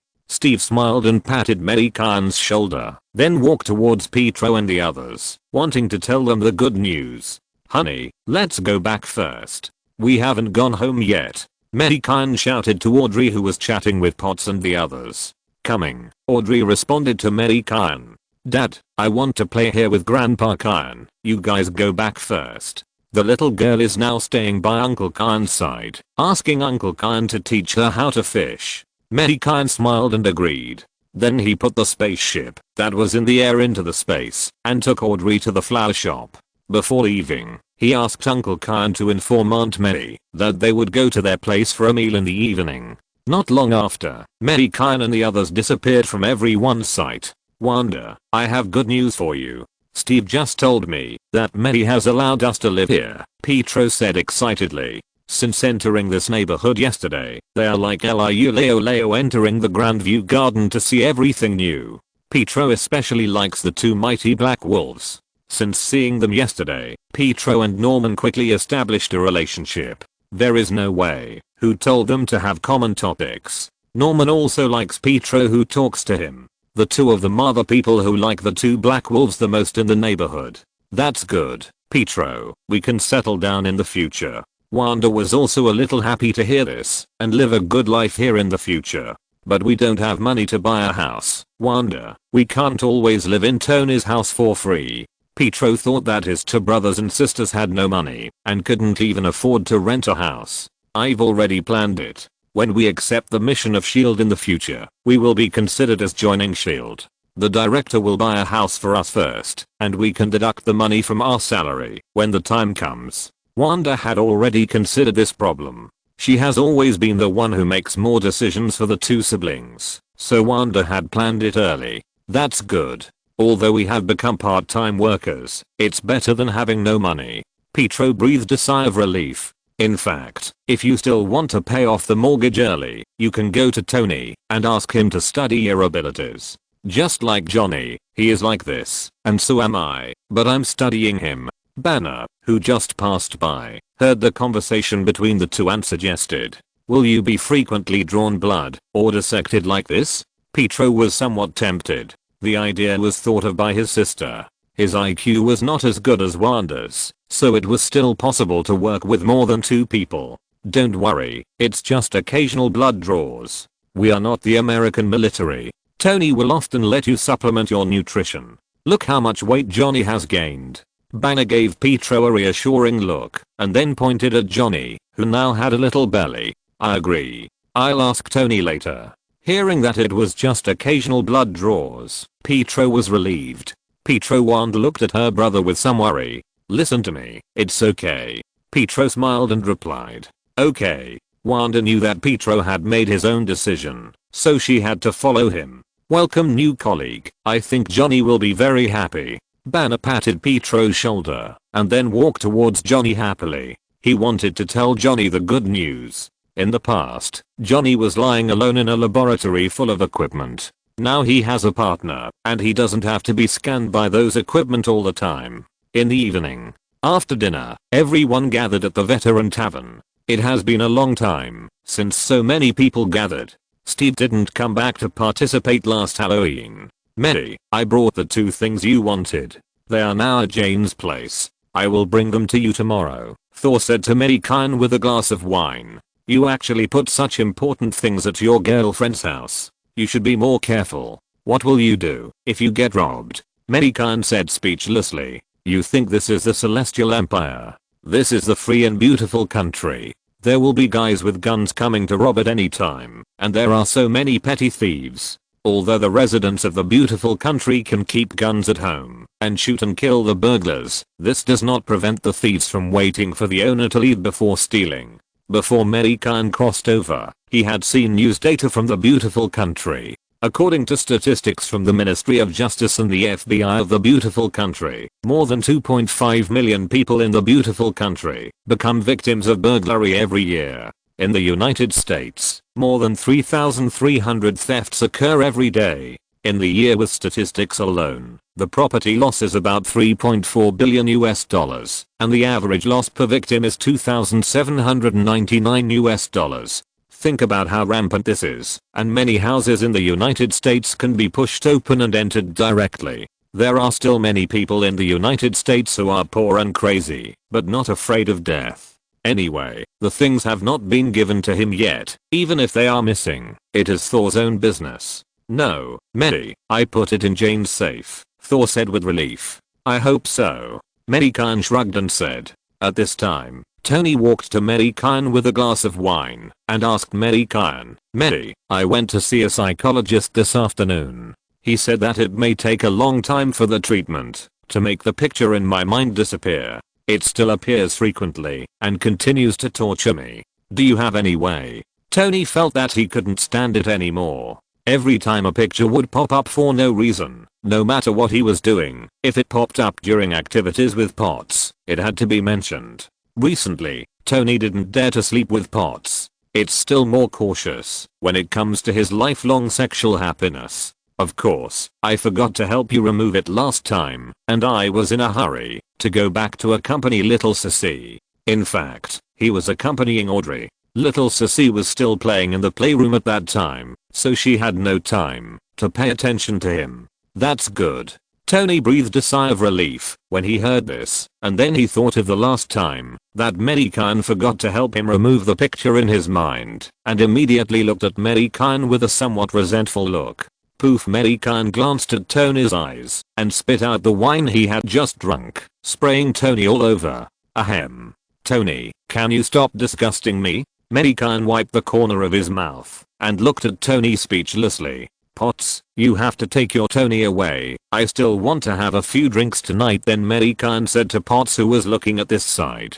Mei, we are not married yet. He is not my family. At most he is my boyfriend. Potts' tone was full of resentment, and after saying it unsatisfactorily, he ignored Mei Gan and Tony. Chapter 135 Poisonous Milk. Night. At a table in the corner of the tavern, Mei Gan and Tony were sitting there. Now it was time to help Tony with his treatment. Mei, stop looking at him and treat him quickly. Tony looked at Mei Gan, who was staring at Thor, who was making a phone call outside the door, and urged him anxiously. It's safe. It's safe. I will definitely be able to do it. Mei Gan seemed to have heard Thor receive a call from his girlfriend just now, and heard that something was stolen. Could it be that the eternal flame was stolen? That would be terrible. Oh. No, this couldn't be my poison milk again. Mei Gan was a little suspicious of his poison milk constitution. After all, several times the physiotherapy center was collapsed by his poison milk. He didn't believe that it was his poison milk that collapsed before. It was just a coincidence. Too many coincidences are facts. Looking at Tony, who was eager to say something, Mei Gan didn't think much about it and directly gave Tony a purification. A few seconds later, Tony stood up with much more energy. Feeling much better. Mei, thanks. Tony took a deep breath and looked at Mei Gan gratefully and said, you're welcome. Remember to fix my Quinjet transporter. Mei Gan said with a smile. Of course, don't worry. Tony said with an expression that said, I'll do it. You can rest assured. Okay, Mei Gan said, and went directly to the bar to ask Steve for a drink. Just then, Thor came in hurriedly with an unhappy look on his face. What's wrong? Are you in trouble? Steve looked at Thor, who rushed over and joked. It's more serious than that. The eternal flame was stolen. Mei, you just reminded me. And then the eternal flame was stolen. Thor was a little angry. I'm going to go look for it now. It was that guy who stole it. Listening to Thor's words, everyone around looked at Mei Gan. Their eyes were a little weird. Mei, you are really a poison milk. Natasha took a sip of red wine and said jokingly, bullshit. What I said before was definitely no, but this time I said maybe. It's totally different. Mei Gan argued. But you said I hope, so only the eternal flame is gone, and the glove is still there. Thor looked at Mei Gan with a suspicious look, then turned and walked out the door. He was going to find the guy who stole his things. Shit. Mei Gan cursed.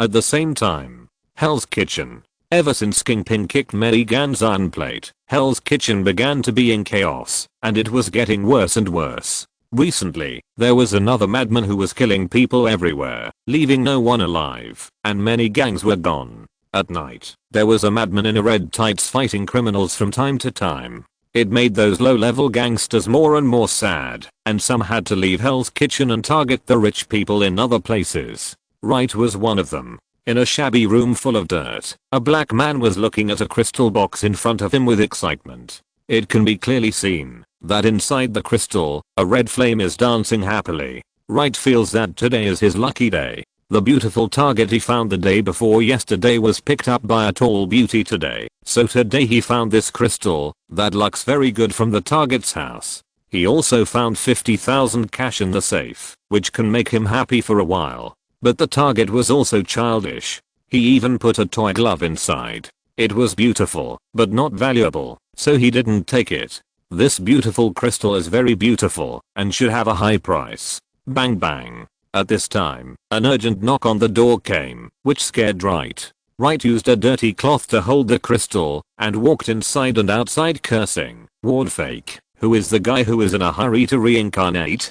Do you want to tear down the door? Carter opened the door and looked at it with some dissatisfaction. However, what greeted Wright was a big foot. Bang! Wright was kicked into the room and a table collapsed. Fuck, who is that? Wright yelled angrily, then held his back painfully and looked at the door. Right, you owe us money, and it's time to pay it back. The people who came were a group of gangsters wearing gold chains and tattoos on their exposed skin. Ah, it's Mr. LeBron. Can you give me a few days grace? I promise to return the money to you in a few days. Wright was reluctant to give the money he had finally got to LeBron and begged, Don't talk to me about these useless things. If you delay for one day, I will remove one of your organs. You have to think clearly. LeBron said viciously. I really don't have money. Mr. LeBron Wright continued to beg. In the past, if he begged like this, LeBron, a fool, would agree. Right, someone saw you coming back from outside in a hurry. You should have made a lot of money. LeBron looked at the guy who was kneeling on the ground and begging for mercy with a gloomy face. It's unfair. I didn't. I just followed the trend for too long and hurried back to sleep. Wright continued to quibble. Search, don't miss any corner. LeBron didn't believe it at all and ordered his men. Not long after, his men found $50,000 in cash under the bed. Huh, no money. Can you tell me what this is now? LeBron took out a $1 and patted Wright's face. Wright didn't dare to speak. Take the money and then give me a good beating. LeBron ordered his men and then he happily lit up the $. Ah, no. Bang. The thugs surrounded Wright and then punched and kicked him. Suddenly, Wright's screams resounded throughout the room. And those thugs really killed him. Not long after, Wright was covered with wounds and his clothes were stained red with his own blood. Suddenly, one of the men dropped the only table in the room and the crystal box on the table just fell in front of Wright. Bang, the crystal box broke and the beautiful flames appeared in the eyes of several people. At this moment, the flame seemed to have found something and suddenly rushed into Wright's chest. Wright was shocked after the flame rushed into his body and a sharp pain came from his body, causing Wright to scream in pain involuntarily. And in the tavern, who can tell me what the eternal fire is? Banner asked Mei Gan with some doubt. That was taken back by Thor's father Odin. It can be said to be the energy core of the fire giant Surtur. But don't worry, no one on earth can use the eternal fire. Just find it back, Mei Gan said casually. However, everyone was listening to the explanation, but when they heard Mei Gan's words, their faces changed. Shut up, Mei. Tony stopped Mei Gan. Next to him, Natasha put down the wine glass in her hand, then silently picked up the phone and contacted Ludan. Sir, you'd better detect Thor's girlfriend and her energy reaction. Natasha couldn't wait to say, as soon as the phone was connected. What happened, Agent Romanov? Nick asked doubtfully. A treasure that Thor brought down from Asgard was stolen. That treasure contained powerful energy, Natasha said. Then Natasha described what happened. Shit, why would something with powerful energy be placed in an ordinary woman's home? Nick cursed inwardly. I don't know, sir. You should go over there too. Agent Romanov, I'll ask someone to search now. If you're listening to this novel on a channel other than Fanfic World, it means they downloaded and uploaded it without effort. We cordially invite you to visit our channel, Mundo Fanfic Novelos. There you'll find the original version of this story and you can explore many other novels of various genres. We're waiting for you to immerse yourself in a world of incredible novels.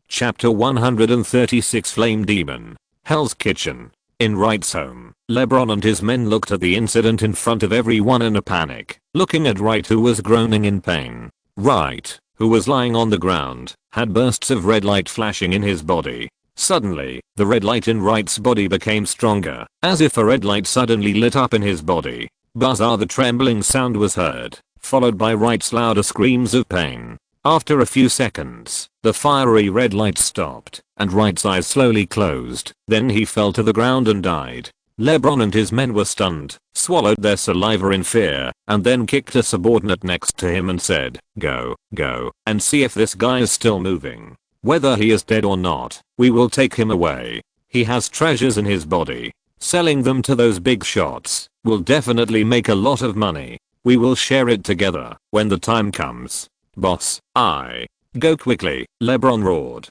Seeing their boss getting angry, the subordinates hurriedly moved forward tremblingly, walked to Wright's side, and kicked Wright's body on the ground in panic, then quickly stepped back and looked at Wright on the ground with caution. After a few breaths, LeBron and his men looked at Wright who was not moving at all on the ground, and they all breathed a sigh of relief. Several people walked forward easily. Carry him away, I will contact those big shots now. LeBron saw that this guy had no movement, and smiled and said to his subordinates, okay, boss. Several subordinates said, and were about to go up to carry Wright's body. However, at this moment, Wright, who had clearly died just now, suddenly raised his head, staring at several people with a pair of red eyes, with visible red blood vessels all over his body, and a hideous face roared. Fuck, he's not dead yet. LeBron and his men were all scared and stepped back. But Wright's body on the ground suddenly burned, and the fiery red flames wrapped his body inside. The flames burned all his clothes. Wright's body was covered with red lines. 2 long curved horns grew on his head. His ferocious face was cracked like broken porcelain. He looked like a demon descending.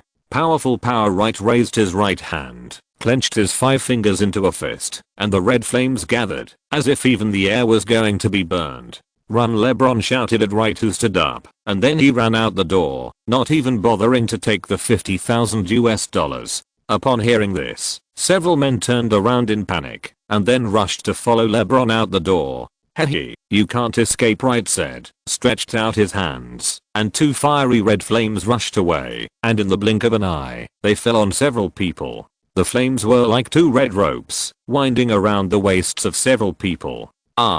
No.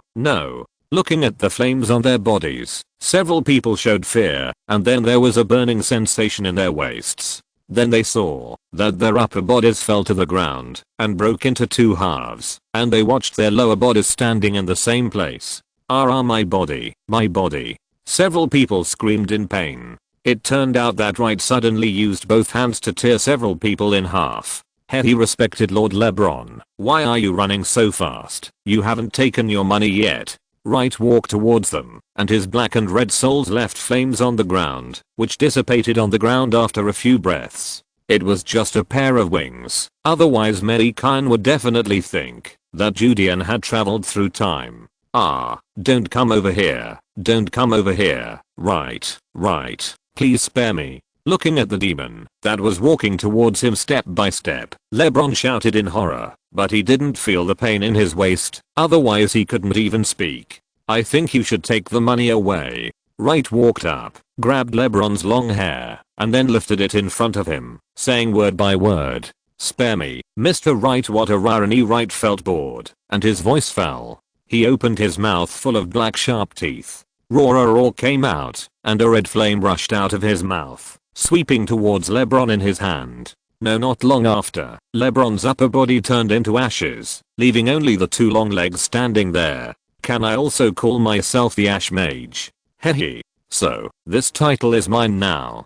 How can that yellow-skinned guy deserve such a cool title? Wright muttered to himself, and then opened his palm. Bang, 2 jumping flames appeared in his palms, and Wright's eyes showed fascination and love. Then he turned around and looked at the few men of LeBron who were still crawling on the ground. The flames in his hand pushed out, and after a moment, only piles of ashes and a few pairs of long legs were left on the ground. Ash Mage, great. Everything of that yellow bastard will be mine from now on, including his woman. Wright had seen Mei Gan and Audrey from a distance before, and greed existed in his heart since then. Now that he has such a powerful power, why can't he take everything from the Ash Mage? However, death followed him at this moment, and it depends on when he meets Mei Gan. Wright looked around, and then left here without looking back. Not long after, a car stopped here.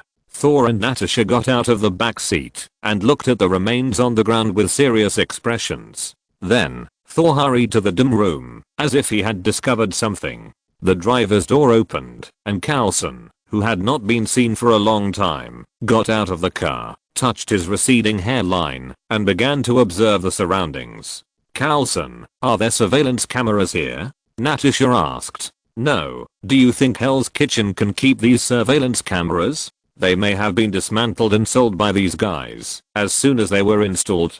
Carlson bent over and looked at the ashes on the ground and replied. There is a breath of the eternal fire here, and that guy should have obtained the power of the eternal fire. This is not good. Thor came out of the house and said with the broken crystal in his hand. What exactly is Surtut, and how powerful is his energy core? Carlson asked, the doubts in his heart. Natasha also looked at Thor curiously after hearing this. Surtut, the guardian of Muspelheim, the first fire giant, existed in Muspelheim before the gods were born. How powerful is he? Thor said with a headache. Carlson, look at your energy reactor and see which direction that guy's going. Natasha asked Carlson next to her. He is about to leave Hell's Kitchen and head towards Manhattan. Hearing this, Carlson took out a mobile phone-sized machine to check and replied after a few seconds. "Let's catch up with him. We must not let him mess around again," Natasha said and hurriedly ran towards the car. Chapter 137, Han Defender and Uncle Punisher. Night. Not far from Hell's Kitchen, Wright was stopped on a road and blocked in the middle of the road by 4 weirdos wearing various masks. "Devil, where did you come from? Return to hell immediately. Earth is not the place for you." A guy wearing a red tights and holding a long stick in the group of people surrounding Wright said to Wright. Feeling the appearance of the guy in front of him, Daredevil felt that he would be seriously injured again tonight, but he was used to it. No need to say more, since this guy just killed someone for no reason. Let's give him a few shots first. "Do you still want to send the devil to prison?" The only man without a mask said coldly beside him. He had several long guns hanging on his body, several grenades hanging on his waist, and a rocket launcher with shells loaded on his shoulder. "Stop arguing. Let's deal with this guy quickly. I have a bad feeling," a man wearing a yellow hood said. "You're right, Daniel," said the last man in a hood and sunglasses. Wearing sunglasses at night, he is comparable to Blade. The few people are the superheroes active in Hell's Kitchen: Daredevil, Punisher, Iron Fist and Luke Cage. Strictly speaking, Punisher is not a superhero. Uncle Punisher is too cruel, so he has always been at odds with Daredevil. He is also the only one among the few who does not have superpowers, but they dare not underestimate him. Uncle Punisher is a guy who is proficient in various fighting skills and has weapons all over his body. Nick calls him a level 10 agent. He is at the top of human combat power, and he is talking about ordinary people. Just now, several people from the Defenders League made an appointment with the Punisher to talk to him about the problems in Hell's Kitchen. Who knew that at this moment, this guy killed several innocent passers-by not far from them, just because others looked at him more? How could the few people from the Defenders League tolerate it? Even Uncle Punisher couldn't stand it. There was a black child who just died. Killing is killing. Why not even give others a body? You think you are the superhero Ash Mage? Wright showed a wild smile. Just these few rotten tomatoes. You still want to be a superhero? You might be afraid of meeting these people before, but now, I'm the strong man who wants to take away everything from the most powerful Ash Mage in the Big Apple. You guys want to die? Then I will grant you your wish. Go to hell. Superheroes. Wright held his hands in front of his chest, and in an instant, a big fireball emitting terrifying heat appeared on his hands. Shit. Looking at the basketball-sized fireball, Uncle Fa cursed, and then fired the rocket on his shoulder without thinking. The rocket hit Wright instantly with flames. Boom. The flames suddenly appeared, and the explosion of the rocket resounded through the sky. Smoke and dust filled the surroundings. "It should be dead." Iron Fist Daniel muttered. "Be careful." Luke looked at the center of the smoke with caution. If they often watch cartoons about a good life, they will know a theorem: there is smoke but no injury. Get down. At this moment, the anxious voice of Daredevil Matt sounded, and several people fell to the ground reflexively. As soon as they fell down, a basketball-sized fireball flew towards them and flew over their heads. Then it hit the trash can beside the road. Boom. The explosion sounded, and the steel trash can broke into pieces, and the garbage was scattered all over the ground. "Go Daredevil," Matt Murdock said, and Iron Fist and Luke Cage rushed to the center of the smoke. However, just before the three of them approached the smoke that had not yet dissipated, they saw a flash of red light inside, and the three of them fell heavily to the ground like a kite with a broken string. At the same time, the smoke that covered the few people dissipated, revealing Wright, who was unharmed. Licking his lips, Wright looked at them with disdain and said rather uninterestedly, "You guys are tickling me like this. It's quite comfortable. Now it's my turn. I wonder if you can stop me from tickling you." After Wright finished speaking, he saw the foot with red flames stomping hard on the ground. Several people felt the ground they were standing on turned red, and then they felt the high temperature coming from the ground. Run. Several people ran in several directions. Hehe. Is there a point to escape? Wright liked this cat and mouse game. Then he saw that the ground where several people fled seemed to be followed by a fiery red light. The red light kept flashing, always following them, no matter which direction they fled. Damn it. Bang bang bang. Uncle Fa's rifle kept firing bullets at Wright, but it was useless. This scene made Uncle Far couldn't help but curse. TSK TSK TSK. You are too weak. I have had enough. 88 inches. Wright's voice fell, and he saw 4 pillars of fire burst out from the ground and blasted towards the few people. He vowed to burn them to ashes before he would stop. The speed of the fire pillar was very fast, and it would hit the few people in the next moment. HMPH. Just when the fire pillar formed by the flame was about to hit the few people, a figure wearing a cloak suddenly appeared, and the short-handled hammer in his hand fell to the ground, and 4 lightning bolts with blue light firmly dispersed the red flame. Wright looked at Thor, who suddenly appeared with some dissatisfaction, and a fierce light flashed in his eyes and disappeared in the blink of an eye. Asgardian, why are you here? Wright looked at Thor and asked. You stole my flame, and you still ask me why I'm here. I'll give you a chance. If you take out the eternal fire, I can spare your life. Then it depends on whether you have the ability. Asgardian, looking at Thor, Wright said with gritted teeth. Wright felt that he seemed to hate the Asgardians for no reason.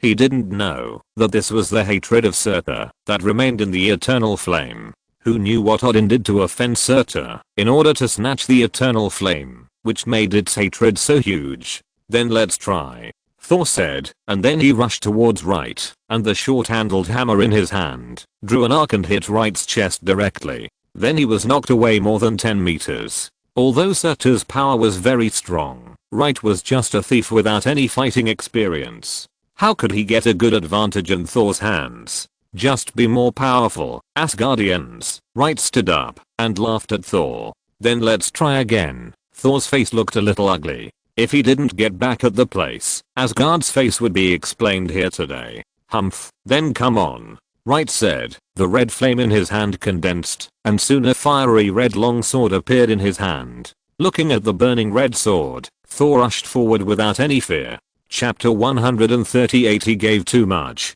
Night. On a road outside Hell's Kitchen, Thor and Wright were facing each other. Wright held a flaming sword in his hand, and the red flames on his body were raging. The terrifying temperature of the flames made his head seem to be twisted. Thor held the short-handled warhammer tightly in his hand, and was eager to try. Asgardians. Wright roared in anger, and chopped down Thor with the flaming sword in his hand. The flaming sword split the air, and drew a charred arc in the air to slash Thor's head. Seeing Wright attacking him, Thor took a step back, and then the warhammer in his hand flew out of his hand and hit the chopped flaming sword. Bang! The flaming sword and the short hammer collided with each other, and a circle of invisible power rushed in all directions. Thor and Wright took a step back. The surroundings seemed to be ravaged by a strong wind. All the big trees on the side of the road were bent down and dropped countless leaves. Thor opened his right hand, and the hammer returned to his hand again, and then the two continued to collide with each other. Bang bang. For a moment, flames and lightning flew on the road, and the power that rushed out from the gap ravaged the road. Not far away, the defenders and Uncle Far were staring at the two people who were constantly colliding with each other in amazement. They suspected that, if they walked forward a little, they would be blown to pieces by the leaked power. On the road, Thor was floating in the air, and countless lightning was lighting up in the air, striking on the short hammer he raised, and in an instant, the sky was illuminated like daylight. Thor pulled the lightning in the sky and swung the short hammer in his hand towards Wright. The lightning pulled in the air, gathered into a beam the size of an adult's arm, and then fell to the ground and above Wright's head. Boom! The lightning was like a long blue dragon, roaring and rushing towards Wright. The fiery red light on Wright's body bloomed, gathering into a triangular shield, blocking the front of the thunder. The blue thunder hit the flame shield in the blink of an eye. After the two forces stalemated for a few seconds, the thunder directly broke through the flame shield and hit Wright. The blue light was strong on Wright's body. After a moment, the light dissipated, revealing Wright with scars all over his body, and even one of the two huge horns was broken. On the ground, where Wright was standing, a huge pit appeared in everyone's sight. It seems that you have experienced the power of our Asgard. Thor fell from the air and said to Wright, who was covered with scars, "Don't be complacent, Asgardians," Wright said fiercely. Then he closed his eyes. In the distance, did he close his eyes because he wanted Thor to wipe him out directly? Luke Cage said with some doubts. Can you use your brain, Luke? Iron Fist Daniel looked at Luke Cage as if he was an idiot. What a powerful energy reaction. Daredevil Matt swallowed his saliva as he sensed Wright, who had his eyes closed, in front of him. On the road, Wright suddenly opened his eyes, and a red light lit up in his eyes like a light bulb. The flames on his body that were about to go out suddenly glowed again. Bang! The flames on Wright's body shot up into the sky, converging and blending above Wright. Wright's figure was no longer there, leaving only the huge flames that were divided into two streams and burning fiercely, like two fire snakes merging and converging with each other. After a moment, a huge flame giant appeared in the same place. The flame giant looked 100 meters tall, holding a huge flaming sword in his hand, and two huge flaming horns shot up into the sky. Roar! The flame giant opened his huge mouth and roared at Thor on the ground. The red eyes looked at Thor angrily. In the distance behind the flame giant, Coulson and Natasha were frowning at the flame giant that had just appeared. I think Thor needs support, Natasha. Coulson swallowed his saliva and said as he looked at the fire giant in the sky. I think you are right, Coulson. Maybe it would be best if we ask Mei to come. Natasha took out her cell phone and called Ludin first. Sir, you should know the situation here. We need Mei's support, so I want to apply for funds. I know, Agent Romanoff, I will call him. Nick on the other end of the phone was stunned for a moment, then responded. After Natasha hung up the phone, she called Tony again. Hi, what does our beautiful agent want to see me about? As soon as the call was connected, Tony's annoying voice sounded. Tony, Thor needs support here. Maybe you have to bring Steve and a few others. Nick will call Mei. You can come first. Natasha ignored Tony's teasing and said directly, I'll be there soon. Hearing Natasha's serious tone, Tony knew that things were a bit serious and hung up the phone after replying. Neighborhood. Veteran Tavern. Tony put down the phone and said to Steve, who was cleaning up the bar, and Banner, who was drinking, guys, we have something to do. Thor wants support. Tony walked out the door. Mei Gan, who was chatting with Norman in the corner, also received a call from Ludan. I say, Nick, do you think of me as a mercenary? Now you pay me to help whenever there is a problem. I don't lack money now. Mei Gan was speechless. Didn't they just get greedy together? Now that he had enough money, he didn't want to make a move casually. Mei, the situation is a bit serious. I think it's better for you to go over and watch it. Nick Fury said seriously. Nick, the world won't stop turning without anyone. Even without me, Tony and the others can solve the problem. Let them solve it this time. Mei Gan was about to hang up the phone. 10 million. Mei, this price should be enough for you to make a move. Mei Gan was stunned when he heard this. He didn't want to make a move at first, but he had no excuse to refuse. It's not that he didn't want to refuse, it's that the stewed egg offered too much. Deal. I'll go over there. Mei Gan licked his lips and hung up the phone. Hey, it seems that I was born to work hard. Mei Gan sighed and said goodbye to Norman. Although he didn't want to go in his heart, although he said that he was not short of money now, but who would have too much money? Norman, who saw everything, smiled and shook his head, stood up, and then thought about accompanying Adam and Eve, hoping that they were not asleep yet. At the door of the bar, Tony, wearing the mark armor that had just flown in, said to the people behind him, I'll go first. After that, he drove the mark armor into the sky. I'll go first too. Quicksilver, who was wearing a combat uniform, greeted the people behind him. As soon as the voice fell, Quicksilver disappeared in front of everyone. Let's go to Steve said to the few people. Banner and the others shrugged, followed Steve into a modified commercial vehicle, and then the car quickly rushed out. Behind them, Mei Gan was looking at the people leaving in silence. I haven't gotten on the bus yet. Mei Gan patted his head. It seemed that he had to teleport again. Chapter 139. Green light in the head. At this time, outside Hell's Kitchen, where Thor and the fire giant fought, several nearby houses have been destroyed by the fire giant. Thor was avoiding the pursuit of the fire giant, and his figure was very embarrassed. The fire giant held the huge flaming sword and passed by where Thor just stood, cutting a crack in the ground, and the crack was filled with charred black. The defenders had already fled to a distance and stood with Natasha. Facing such a huge enemy, they really had no way. Uncle Far and Natasha's guns and cannons were useless against the fire giant. Several people could only be there as a spectator shouting 666. Maybe the Iron Fist in the future can give the fire giant some trouble, but now he doesn't have enough damage. At this time, a phantom rushed to the side of several people from a distance, but it was Quicksilver who arrived first, worthy of being the fastest man in Marvel. Fuck, it's so big, how to fight it, Pietro said as he looked at the fire giant who was chasing Thor. A few minutes later, Tony descended from the sky, driving the Mark armor, and landing beside several people. Tony, help quickly, Natasha said, pointing to Thor in front. Okay, I'll go get the blacksmith down first. Tony looked at Thor's embarrassed figure, and his figure soared into the sky, heading towards the top of the fire giant's head. Roar, superheroes, are there only 2 of you? Bring more, it's not enough, the fire giant shouted wildly. At this time, a golden light shot down from the sky, passing directly through the body of the fire giant, and a hole visible to the naked eye appeared on his huge body. It was Vision coming over. Roar, the fire giant roared, and the flames next to the hole kept squirming, and in a few breaths, they were intact. A flame flew out of the giant's palm and hit Vision, who was staying in the air. Vision's figure floated down to avoid the flames that attacked him. Ground.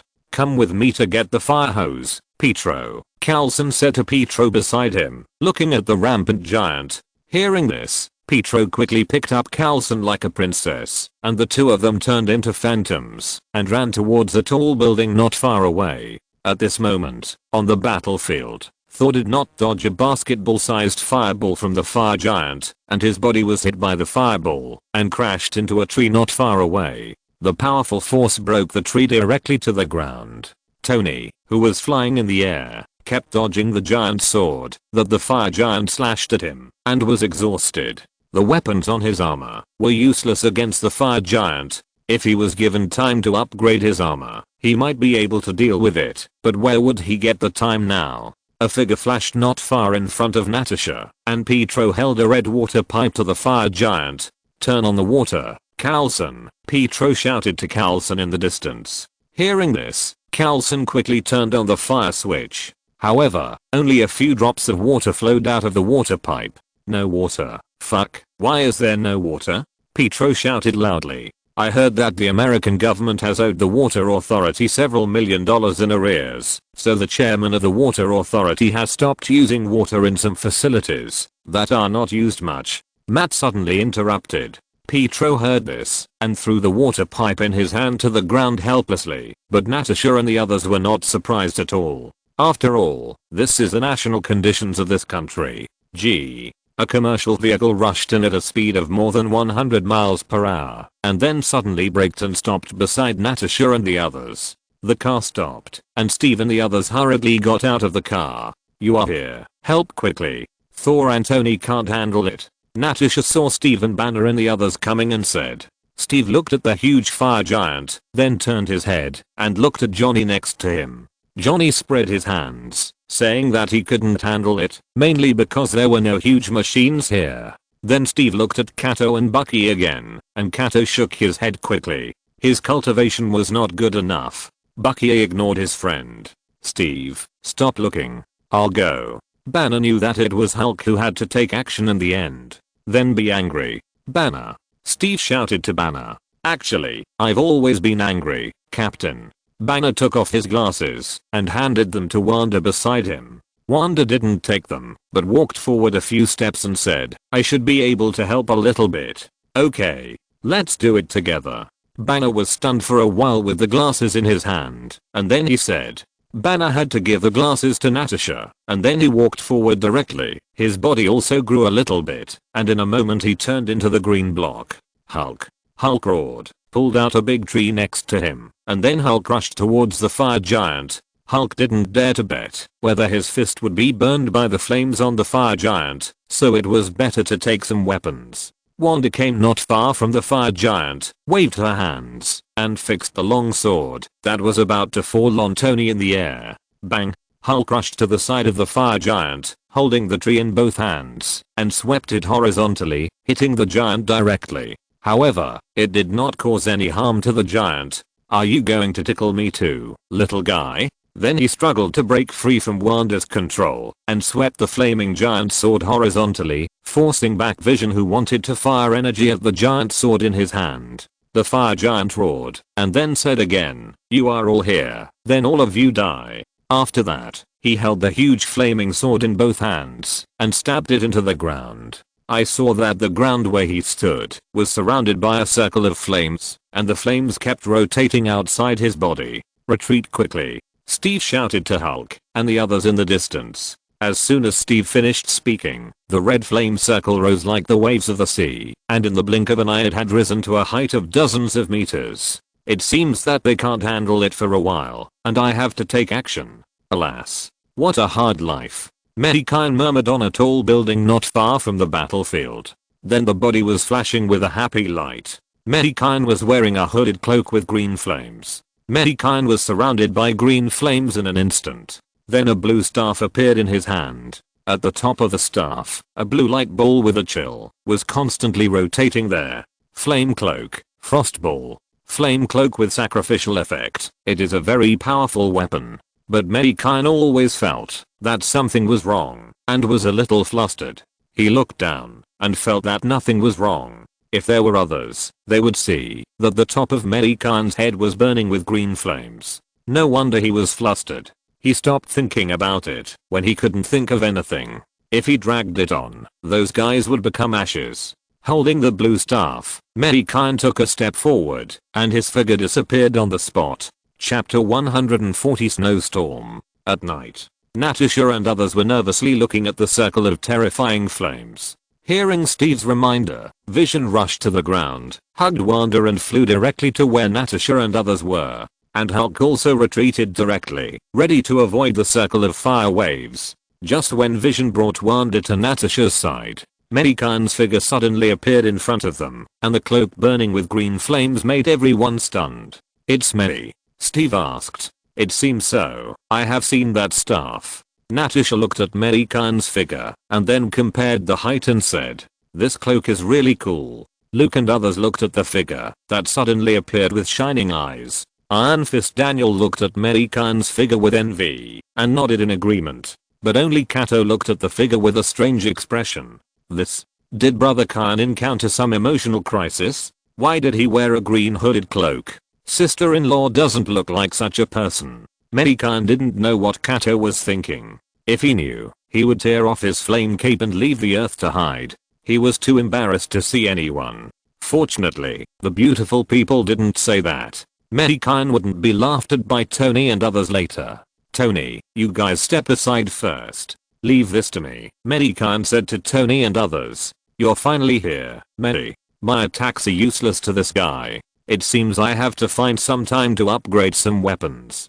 Tony saw Mei Gan coming, moved away from the flame giant, and landed beside him and said, "I believe you can do it, Tony. You have to upgrade your armor as soon as possible, otherwise I have to take action every time. I can't even have time to relax." Sigh. Mei Gan patted Tony on the shoulder and sighed. Tony didn't want to talk after hearing this, so he turned around and left. He was pretended again. Impolite, Mei Gan muttered. Then he waved the staff forward, and a magical cold current appeared in front of him. The cold current surged like a flood that had just been opened and rushed towards the flame wave. It turned out that when Mei Gan and Tony were talking just now, the flames surrounding the flame giant felt like waves. Looking at the flames in other directions, Mei Gan pointed the staff in his hand, and the rushing cold current suddenly split into two groups and attacked the flame wave. In the blink of an eye, it surrounded the flame. Mei Gan tapped the staff on the ground again, and the cold current rushed towards the flame wave that had already fallen.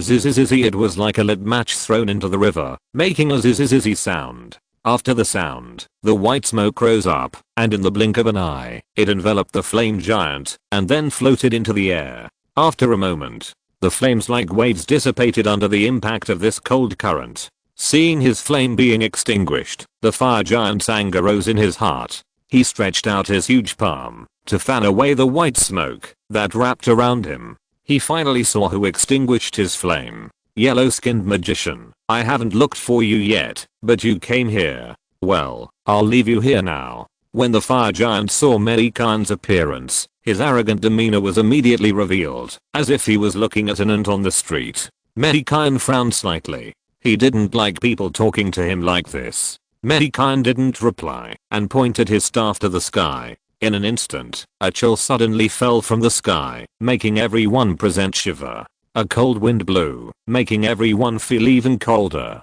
Even Thor's physique couldn't stand it. He retreated a long distance with everyone. The fire giant noticed something unusual and raised his huge head to look at the sky. He felt the breath of death. If the magic above his head fell, he would definitely die here. He didn't want to die yet. He had just gained such a powerful force that even the superheroes couldn't do anything to him. He still had a bright future. How could he die here? But he couldn't avoid it. Why was this guy so powerful? Why was the yellow guy stronger than him? Why was God so unfair to let a guy who didn't believe in him gain power? The flame giant stared at his huge red eyes, full of confusion and anger. Feeling that there was no way to avoid the coming of death, the flame giant made up his mind and decided to die together.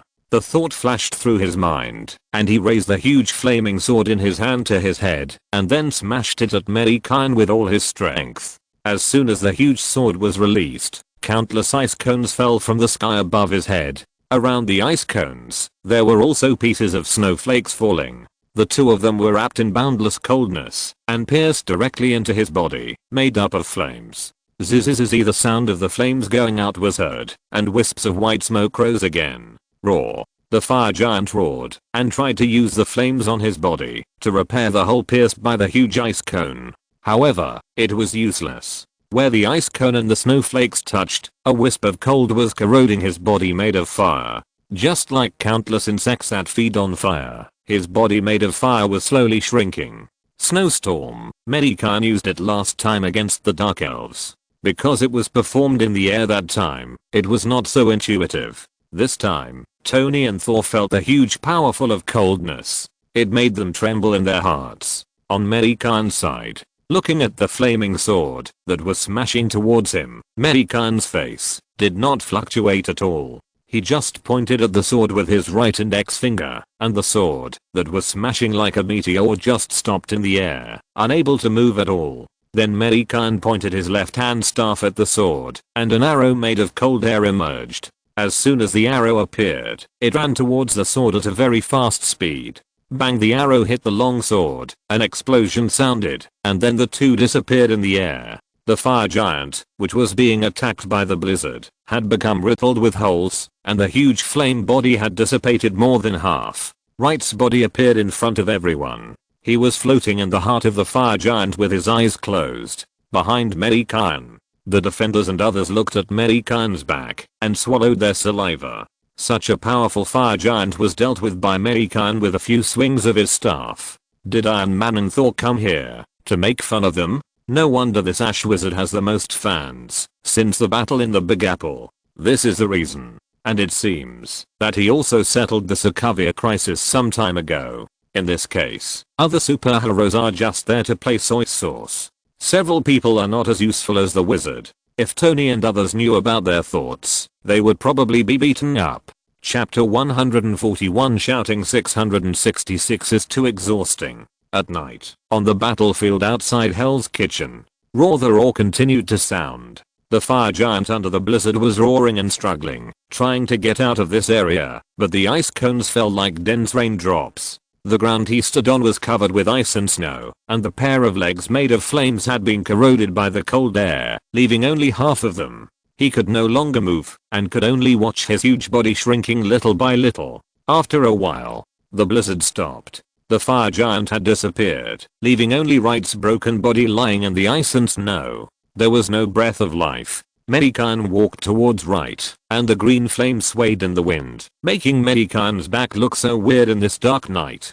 Mei Gan stood in front of Wright, then stretched out his hand, and brushed it in the void, and then light red energy gathered in his body, and then floated out from Wright's body. Mei Gan waved his right hand, and the flame fell lightly into his hand. Looking at the dim flame that seemed to be about to go out, Mei Gan turned his head and glared at Thor, who had just come to his side. Look at what you have done. What I want is the vigorous eternal fire, and now it is about to go out. Mei Gan held the eternal fire in his right hand and raised it in front of Thor and said, "Ah, Mei, this has nothing to do with me. Isn't it your magic that just extinguished it?" Thor's face tightened, thinking that Mei Gan didn't want the eternal fire. When he went back, he would be scolded to death by his father. Although he didn't know what deal his father had made with Mei, it must be very important, otherwise he wouldn't have given the eternal fire to Mei. Thor thought so and hurriedly distanced himself from the matter.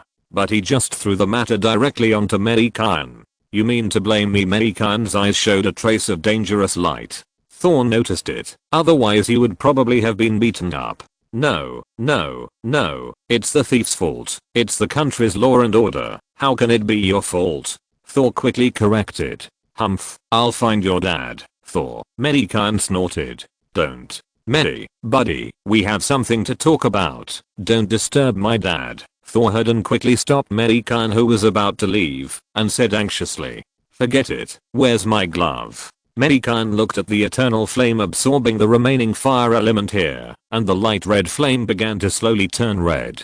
Perhaps it will be able to recover to its original appearance again soon. If it can be recovered, then there is no need to trouble Thor. It's with Jane. I'll get it later. Mei, don't worry. No one wants that glove. Unlike the eternal flame, Thor said with a look of relief. Looking at Thor, who has not learned his lesson, Mei Gan felt a little tired.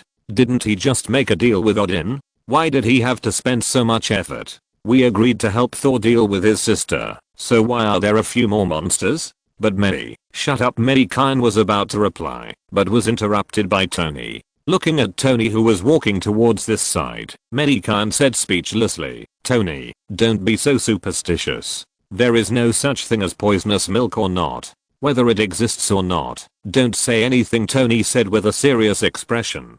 They were all afraid of Mei Gan's mouth. They didn't want to go through the battle tonight again. It was too aggrieved. Mei Gan looked at the people who were looking at him seriously, rolled his eyes speechlessly, and stopped talking. Mei Gan looked back at the black man lying on the ice and snow. If Mei Gan hadn't taken out the eternal fire, perhaps this guy would be reborn, but he didn't know whether it would be him at that time. Mei Gan shook his head, then stretched out his mental power, and threw all the remaining fire elements scattered around into the eternal fire.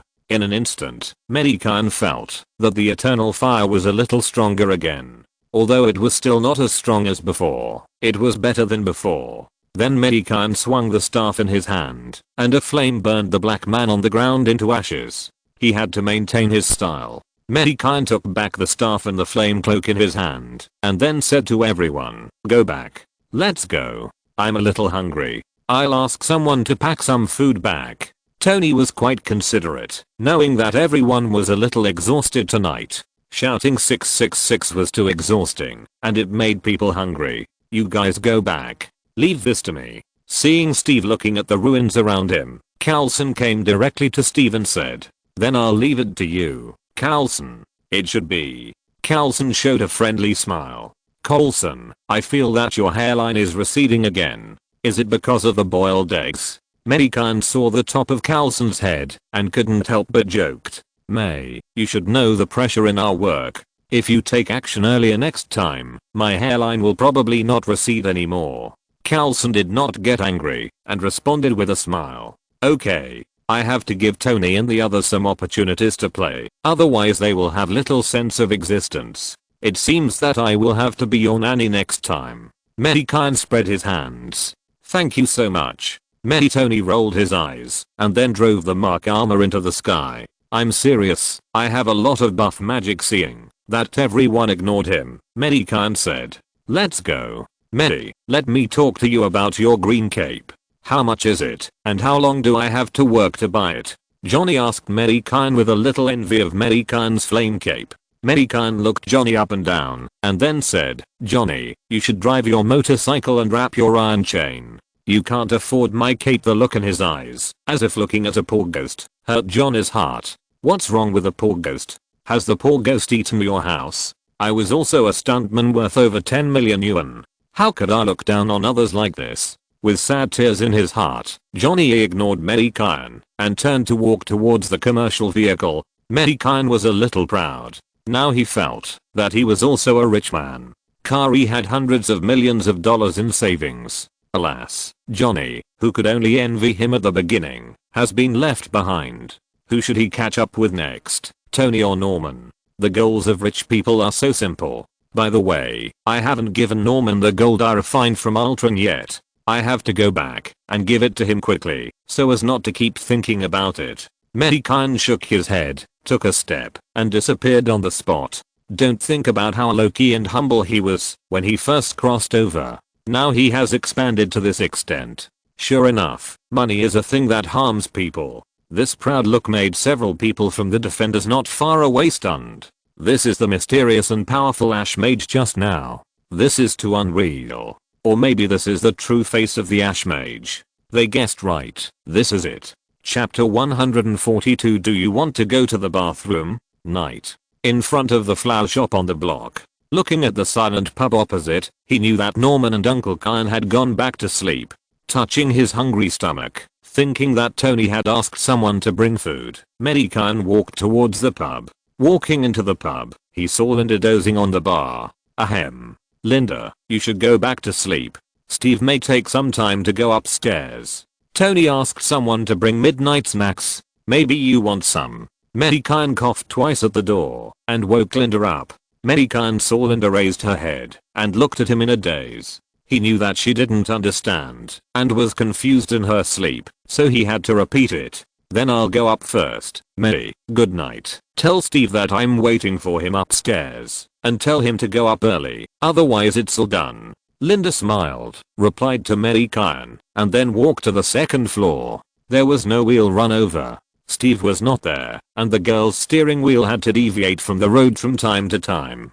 After Linda left, Mei Gan sat alone at the bar, drinking wine and waiting for the midnight snack. Not long after, Tony and Vision fell from the sky and landed at the door of the tavern. They were still flying fast. Mei, I should have asked you to bring us back just now, Tony said when he saw Mei Gan drinking wine out of boredom. Who told you to run so fast? Where is the midnight snack? I'll go back to rest after eating. Mei Gan poured a glass of wine for Tony and Vision and said, by the way, can Vision eat? Does he have a mouth to excrete? If he is with Wanda, will Wanda cheat? After all, we don't know, and there is no tool to create offspring. Mei Gan looked at Vision with strange eyes. Mei, I feel like you seem to be thinking bad things about me in your mind. After Vision took the wine glass, he looked at Mei Gan with some vigilance. Ahem. I'm just a little curious. Do you want to go to the toilet? Do you want to poop after eating? Mei Gan saw that Vision seemed to have noticed his thoughts, and he quickly coughed twice to cover himself up. If Vision's forehead hadn't been wrinkled, it would have been covered with black lines, and his eyes were a little dissatisfied. What kind of a weird question was this? Mei, you don't understand. When Ultron designed his body, he had everything. As an artificial intelligence designed by a genius, how could he not think of these problems? Tony said to Mei Gan with a look that said you don't understand. He didn't consider the feelings of Vision next to him at all.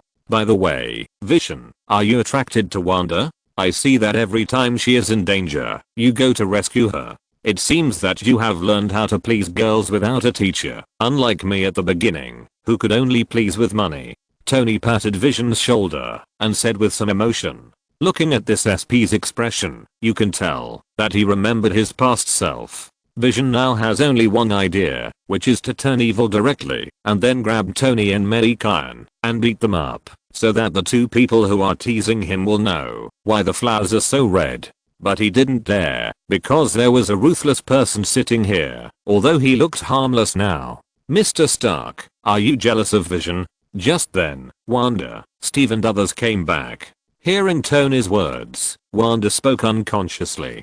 Jealous? How could it be possible? Who am I? I'm Tony, a genius who has dealt with countless girls. Tony said with a smug look on his face. So now I have kidney deficiency. Prune's unexpected words made Tony speechless. Tony looked at Prune with some resentment. Then everyone attacked Tony, the conceited guy. Not long after, several people walked into the pub with several bags of midnight snacks, which stopped everyone's teasing and rescued Tony. Tony was relieved. Although this guy's good at talking, he can't stand so many people teasing him together. After everything was placed on the table, everyone sat down and tasted the food. After everyone had almost finished eating, Mei Gan said, "By the way, the secret base on Skull Island should be ready for occupancy. When I have time, I will take everyone to have a look and go on vacation together." Hey, if you hadn't told me, I would have forgotten that we have a secret base. I have never seen how it is built. How about going over to have a look in the next few days? Tony clapped his hands and remembered that there was such a thing. Do you have pictures? Our magician, show us, Natasha said curiously. I don't have any. Tony should have some. He has a robot over there. Mei Gan pointed at Tony next to him. Hurry up and get some pictures, Tony, Banner also urged, looking like the expression of a boy who has been single for more than 20 years when he heard that his friend had a baby. Mei Gan took him and Johnny to the island to see it, and the scenery on the island was really beautiful. Seeing that everyone was looking at him, Tony picked up a tissue beside him and wiped the corners of his mouth, then took out a mobile phone-sized machine from his inner pocket, clicked on it, and put it on the table. A blue screen appeared in front of everyone, with beautiful pictures of Skull Island opening up like slides. "I like these views," Wanda said to Natasha beside her, looking at the pictures with shining eyes. "I like it too. It's a good place for vacation, but I think it would cost a lot of dollars to own a house there. Do you two have any?" Natasha turned to look at Wanda and Pietro with a smirk on her face. Wanda and Pietro looked at each other and lowered their heads in frustration. "Don't worry, I have saved some money over the years. When I buy a house, I will invite you to visit me," Natasha said to the two of them generously. As soon as Natasha finished speaking, Mei Gan next to her interrupted and said, "In fact, we have built an apartment building there, specifically for those who can't afford a villa. As long as they are friends who know each other well, they can stay there for a few days. There are plenty of rooms." The two siblings immediately showed joy when they heard this. When Tony was asked to draw the map, it was already taken into account. It was not that they did not want to have a few more villas, but that the enclosed land was not big enough. After a while, everyone browsed the pictures above and unanimously decided to go to Skull Island for vacation in 3 days. There are 2 ships of daily necessities to be transported there within 3 days. After these things are done, we can go there for vacation with peace of mind, and it happens to be Christmas in a few days. Everyone discussed it with great enthusiasm, and everyone talked about it, making the whole tavern look like a vegetable market. Seeing that Steve, the winner of the Marvel Moral Style Award, also joined in, Mei Gan felt sad for Linda, who was waiting for him upstairs to sleep together. "I seem to have forgotten to tell Steve that Linda is waiting for him upstairs." Looking at Steve, who was chatting with them, Mei Gan thought about it and decided not to say anything and let Steve rest for a night. If this continues, Uncle Gan will probably have another permanent customer. Looking at the watch on his hand, Mei Gan yawned. It was almost 2 o'clock, so he decided to go back and hug his wife to sleep. Thinking of this, he said hello to everyone and walked towards the flower shop without looking back. If you're listening to this novel on a channel other than Fanfic World, it means they downloaded and uploaded it without effort. We cordially invite you to visit our channel, Mundo Fanfic Novelos. There you'll find the original version of this story and you can explore many other novels of various genres. We're waiting for you to immerse yourself in a world of incredible novels. Chapter 143. I'm so smart. The next day, in the morning, the sun peeked out from the east and the golden light was shining on the earth. Mei Gan and Audrey took little Sissy to walk on the street. After so long, Mei Gan still maintained the habit of walking very well. He discussed with Audrey about going to Skull Island for Christmas. "Honey, should we bring some things with us?" When Audrey heard that they were going to Skull Island for the holiday, she hurriedly thought about what luggage to bring. What to bring? There are all there. Just bring some clothes. As soon as he saw Audrey's expression, Mei Gan knew what she was thinking. She must want to go shopping again. He had to dispel her idea, otherwise he would be the one who suffered. "Do we need to wear new clothes for the holidays?" "Dad, I don't have new clothes. I want a princess dress." Mei Gan hadn't dispelled Audrey's idea yet, and the little guy next to him had already expressed his opinion. Hearing the little guy's words, Mei Gan's heart skipped a beat, and he secretly said that it was not good. He was defending against the big one, but not the small one. That's right, it seems we still have to go shopping in the mall this afternoon and buy some new clothes. Audrey agreed with her daughter's words and said excitedly. Mei Gan hadn't agreed yet. She got excited. Ahem. Honey, I guess it's not possible. I have to go to Chinatown this afternoon to get some materials, and I have to discuss things in the base with Norman when I come back. Mei Gan said with a guilty expression that he couldn't accompany them shopping. In fact, he was already praising himself crazily in his heart for being able to think of such a wonderful excuse. Is that so? Can't we go there tomorrow? Audrey asked with some regret. No, it must be done today. Then we can go shopping tomorrow. I'm sorry, I have something to do tomorrow, but it seems that Natasha and Wanda are discussing going shopping this afternoon. Do you want to go with them? Seeing that Audrey was about to change the time to the day after tomorrow, Natasha was quickly brought out to stop her from talking. As for whether Natasha wants to go shopping today, just send her a message later. I guess she will be happy to accompany her goddaughter shopping. I'm so smart. Okay. Godmother hasn't accompanied little Sissy shopping yet. The little girl clapped her hands and shouted happily. That's fine. I will go shopping with Natasha in the afternoon. Audrey agreed to it when she saw that little Sissy was so happy. She originally wanted to go shopping with her family, but who told her husband to hate shopping so much? By the way, where has John been these days? Why haven't I seen him since I came back? When passing by John's house, looking at the closed door, Mei Gan asked with some confusion. Uncle went to see his friend. He said he was going to play with his friend for a few days, Audrey explained. So that's it, Mei Gan answered casually.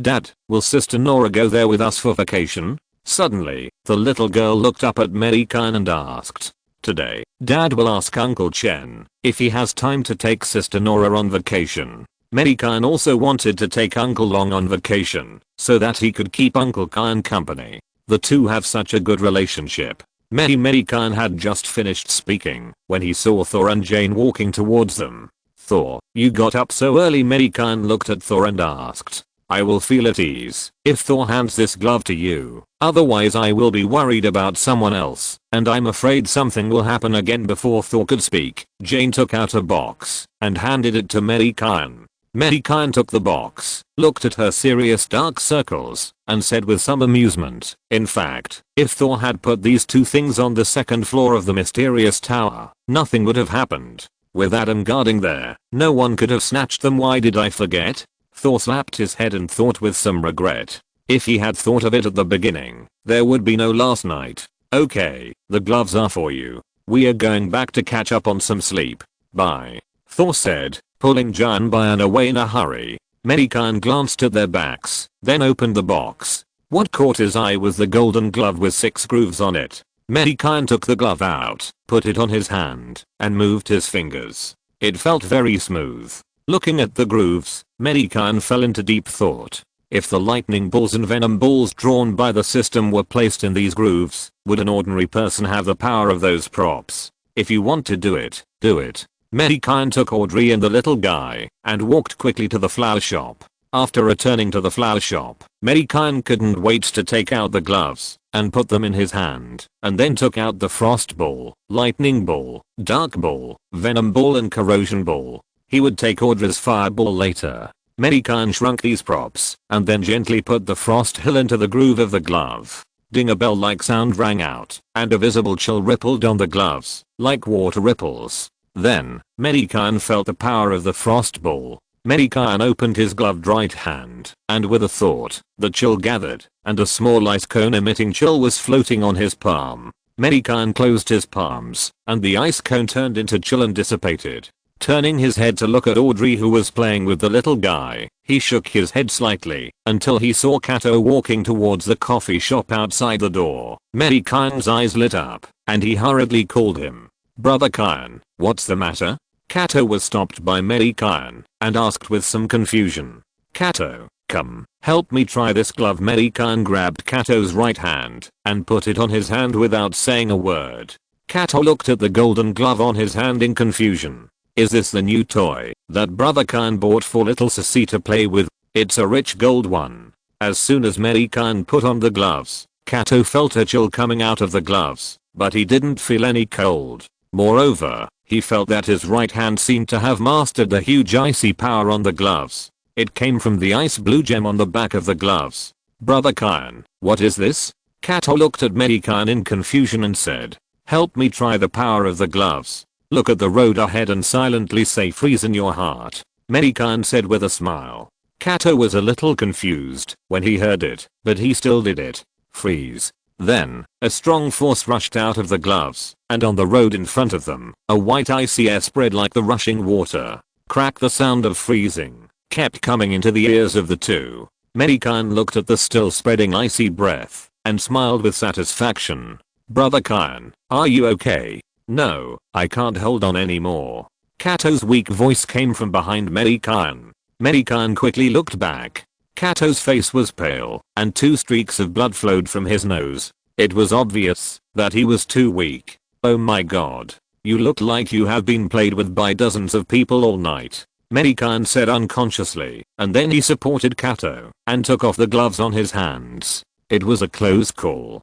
Fortunately, Audrey was not allowed to try it just now, otherwise her physical fitness would definitely not be able to bear it. Kato's body after practicing he couldn't bear it. Looking at Kato's pale face, Mei Gan felt a little guilty. Fortunately, there were a lot of good things in his space, and it was easy to replenish them. Brother Kyan, I will never help you try these magic props next time, Kato said weakly. If Evie saw this, she would probably suspect that he was cheating on dozens of people. Chapter 144. I didn't expect that Brother Kyan and Natasha were still having an affair. On the block, a section of the road in front of the flower shop was frozen, which was rare, and it was emitting a cold chill. Hey, Kato, how many times did Evie ask you to do it last night? How come you are like this? Your body is not good. It's weaker than Tony. At this time, a voice came from the side. Natasha looked at Kato's face with some surprise, and then said contemptuously, no, I didn't. It was Kanje who did it. Kato hurriedly explained. Mei, you actually like men, and you made Kato like this, you beast. So disgusting. Are you worthy of Audrey? Natasha looked at Mei Gan with wide eyes, and then looked at Mei Gan with some disgust. What nonsense are you talking about? Didn't you see the movement in front? Mei Gan looked at Natasha speechlessly. Natasha looked at the place where Mei Gan pointed in confusion, and saw the frozen road. Did it snow last night? How come only one section of the road is frozen? No, it was fine when I went home to sleep last night. Natasha looked at Mei Gan, wanting to hear Mei Gan's explanation. Isn't this a new magic prop to try out? Who knew that Kato's physical fitness couldn't handle it? Alas. Mei Gan raised the golden gloves in his hand, then looked at Kato, sighed and shook his head. Mei Gan hurriedly explained that if Natasha told what happened today, Mei Gan and Kato would be dead. Is this the magic prop you mentioned that can freeze the road? Natasha looked at the golden gloves in Mei Gan's hand and asked with some confusion. Do you want to try it? Mei Gan handed the gloves to Natasha. No, forget it. I don't want to become like Kato. Natasha hurriedly stepped back and said. Hearing Natasha mention Kato, Mei Gan remembered that Kato beside him still needed treatment. Turning his head, he saw that Kato's eyelids were already fighting. If he was not treated, he would probably pass out. Mei Gan quickly took out a bottle of life potion from the system space and poured it directly into Kato's mouth. After a while, Kato finally stood up with some strength, but his face was still a little pale. Looking at Kato's still pale face beside him, Mei Gan smiled embarrassedly. Kato looked at Mei Gan with resentment in his eyes. Kato was already doubting whether Mei Gan was playing with him and treating him as a guinea pig. He would never help him next time. He lost half his life at once. Ahem. Come on, drink this bottle of potion. It will make up for it, and it will also make your body stronger. Mei Gan took out a transparent glass bottle from the space, and the glass bottle was filled with purple potion. Brother Kyan, you won't lie to me again. Kato looked at the potion in Mei Gan's hand with some suspicion. How is that possible? Why would I lie to you? You'll know after you try it. Mei Gan looked at Kato speechlessly. I'm not letting you down. Hearing this, Kato took the potion from Mei Gan's hand with some panic. He looked at the purple potion in the bottle. Kato asked again with some worry, Brother Kyan, is it really okay? Do you want it or not? Don't give it back to me. The potion is out of print now. One less bottle is used. I don't know when it will be available again. Mei Gan looked at Kato, who was a little worried, and said, I don't know when the Gao system will be upgraded. The books have been eaten up by the little guy's chocolate. Recently, he is still making a fuss about eating. It is estimated that the little guy's physique is now better than Thor, the so-called god. Hearing Mei Gan's reassurance, Kato closed his eyes, opened the purple potion, and poured it into his mouth. Gudang gudang. After a while, a bottle of potion was drunk by Kato. Kato smacked his lips and felt the sweet taste in his mouth. It was actually a bit delicious. Brother Kyan, do you have any more? Another bottle? Kato asked Mei Gan with lingering feelings. Get lost. Mei Gan glared at Kato, whose face had turned red, and shouted angrily. They said it was out of print, but you still wanted it. Okay. Brother Kyan, I don't want it anymore. What did you give me to drink? And the one you just gave me to drink? Kato licked his lips and said, aftertaste. The one I poured into you at the beginning was a life potion, which can heal injuries. For example, the internal injuries you just suffered from the backlash of the gloves can be cured by drinking one bottle. The purple one is a recovery potion. In addition to healing injuries, it can also restore the weak effects of your body and replenish nutrition. However, the recovery potion is not that strong in healing injuries, and it can only heal slowly, so I gave you two potions separately, Mei Gan explained to Kato. Mei, your potion looks very effective. Natasha looked at Kato, who had recovered, then turned to stare at Mei Gan, with the word want written all over her face. For agents like her, getting hurt is common. If there is a bottle of such potion that can restore injuries and weak effects, it is equivalent to having a life. If it is a life potion that can restore injuries immediately, it is even better. Looking at Natasha's greedy look, Mei Gan suddenly remembered talking to Audrey about shopping in the morning, and hurriedly walked to her side and whispered, Natasha, I can give you a bottle of life potion, but you agree to one condition of mine. What condition? Mei, do you want that? Natasha raised her beautiful eyebrows, licked her lips and continued, it's not impossible, as long as Audrey doesn't know, I'm happy to do it. After speaking, she lowered her head and glanced at Mei Gan's lower body and blinked. Hey, don't mess around. I'm not talking about that. I want you to go shopping with Audrey this afternoon. Being shocked by Natasha's electric eyes, Mei Gan trembled all over and hurriedly explained. Shopping? Why did I ask Audrey to go shopping? Natasha asked with some doubts. Hearing that Mei Gan had no such needs, Natasha was a little disappointed and relieved, but it soon disappeared.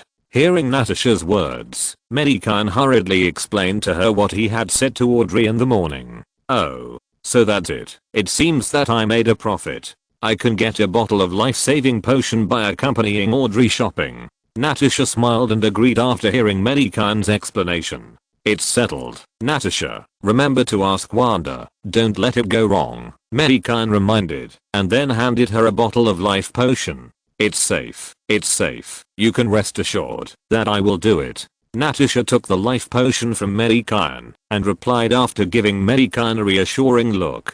The intimate whispers of the two made Kato, who was standing not far away, beat faster. He quickly turned his head to look inside the flower shop and saw that Audrey's sister-in-law was not on the first floor of the flower shop. Only then did he feel relieved for his brother. Although he really wanted to know what private things Kanye and Natasha were talking about, he didn't dare to listen casually. I didn't expect Kanye and Natasha to have an affair, and they dared to flirt with each other in front of the flower shop. Wasn't he afraid of being seen by his sister-in-law? Could it be that he learned this from his uncle? Should I also learn this from my uncle? Bah. I'm not a scumbag. Don't let Evely misunderstand me. I have to stay away from Kanye. I have to unfollow him. Chapter 145. Brother Kyan, don't worry, I'm very tight-lipped. Block. Mei Gan walked into the pub in a good mood. After dealing with Natasha, he finally didn't have to suffer the torture of shopping. In the afternoon, after Audrey was asked out by Natasha and the others, he went to find Norman. There was still a piece of gold that had not been sold. By the way, he asked Kato to go to Chinatown, go buy some ingredients to cook when he goes on vacation. As for why Kato was asked to buy things, it was because it would be boring to go alone without anyone to talk to. In the afternoon, watching Audrey leave with little Sissy, Natasha and Wanda, Mei Gan quickly closed the flower shop and walked towards the cafe opened by Kato. First, ask Kato to go to Chinatown and then go to find Norman. Although Mei Gan wanted to give the gold nugget to Norman as soon as possible, that guy had something to do at the company today, so he went to the company. Capitalists are like this. Sometimes they are even busier than those of them who have no money. I can only wait until I come back from Chinatown. Walking into the cafe, there were a few people sitting sparsely on the seats. It seems that Kato's business is not very good today. Evely and Kato were sitting behind the cashier counter, chatting quietly about something, but one look at Kato's flushed face told you it was something not suitable for children. On the other side, next to the cake cabinet, Linda was lying there listlessly, her eyes fixed on the door of the cafe. She was probably expecting more customers to come. Seeing Mei Gan come in, Linda, who was lying there, straightened up quickly and then looked at Mei Gan with resentful eyes. Linda, don't look at me like that. I don't have any other thoughts about you. Mei Gan saw Linda's eyes and quickly stepped back half a step and said, "Why didn't you tell Steve last night?" Linda walked up to Mei Gan and questioned, "Didn't I forget this? It was a close call. It turned out to be this matter. I thought I had stolen Steve's corner, and I was afraid that a shield would fly over."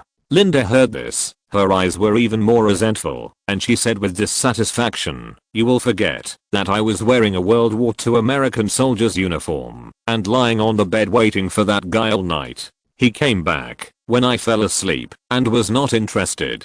I was so angry." It seems that Linda was really angry, and she even said the word old lady in anger. Ahem. It's good that Steve goes back. It's okay to go back later.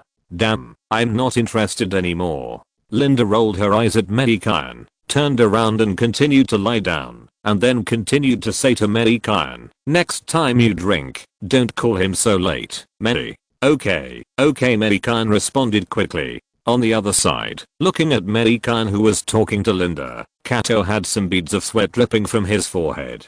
This brother Gan wouldn't steal the captain's corner. Kato looked at Mei Gan and the others blankly and could vaguely hear something about uniforms and waiting in bed all night. He was struggling in his heart whether to keep it secret or tell his sister-in-law and the captain. Or maybe he should persuade brother Gan to stop playing so wildly. Kato, I'm calling you. What are you doing?"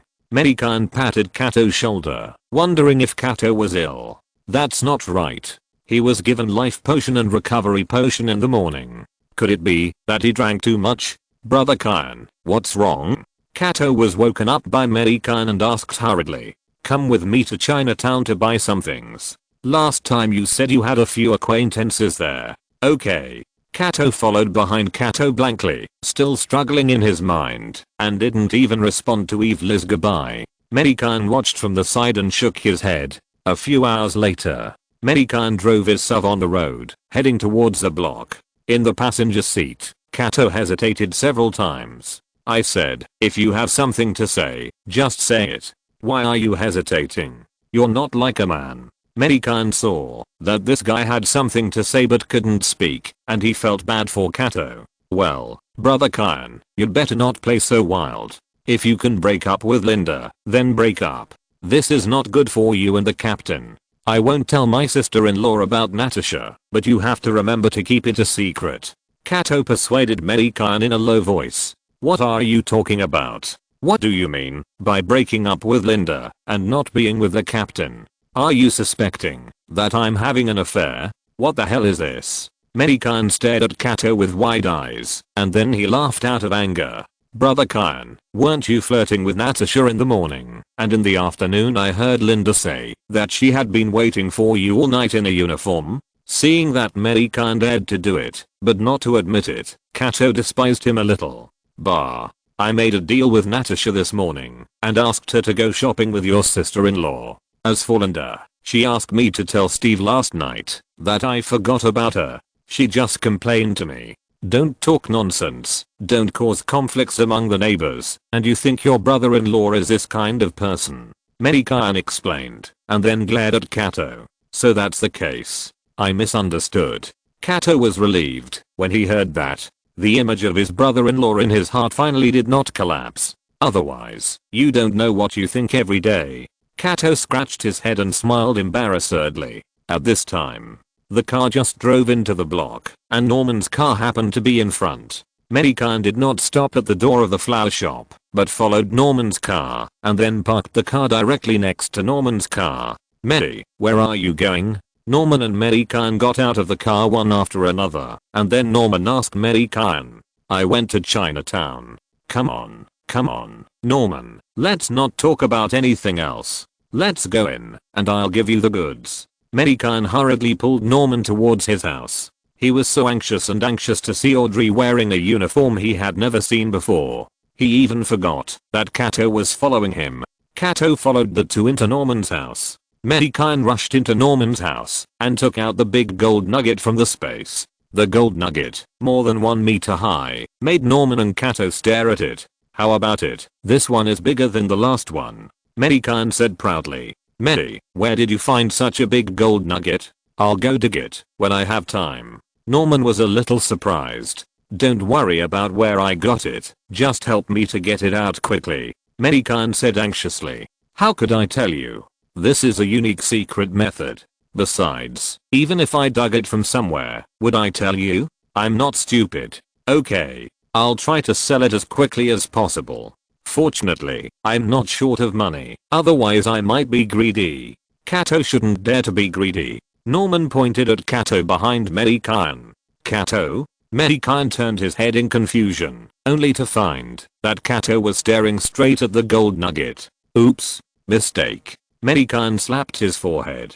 He was so anxious to sell the gold nugget that he forgot about Kato. Kato, you shouldn't say anything nonsense. Mei Gan walked up, patted Kato's shoulder with his hand, and said in a heavy tone, Brother Gan, don't worry, my mouth is tight, even an iron rod can't pry it open.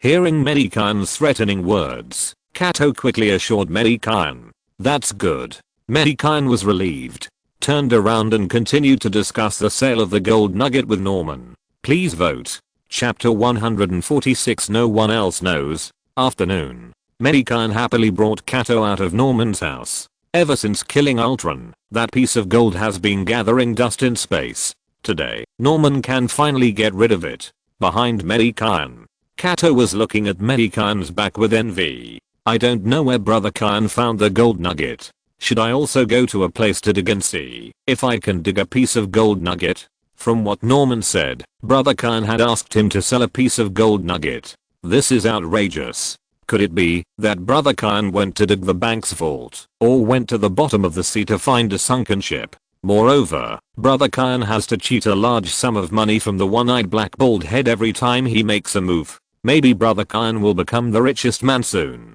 My brother is awesome. I can't learn it. I'd better make coffee honestly. Mei Gan walked towards the flower shop happily, ignoring Kato's thoughts behind him. There was only one thought in his mind, that there would be a large sum of money coming in a few days, and I was excited just thinking about it. It was getting close to evening. At dinner time, Mei Gan ran to Uncle Gan and Aunt May's house to have a free meal. Audrey and the kid would probably go shopping until late, so Mei Gan was too lazy to cook and ran to Uncle Gan's place for a free meal. Aunt May actually likes to have a lot of people, so it feels more lively, and she would ask Mei Gan and Audrey to bring the kid over for dinner. It was always too quiet for the three of them to eat, so sometimes Aunt May would call Jessica, who didn't have a job, to have dinner. Smelly boy, I heard that you dug 2 big pieces of gold from somewhere and gave them to Norman. You are really lucky. Mei Gan just stepped into the door and Uncle Gan looked at him with envy.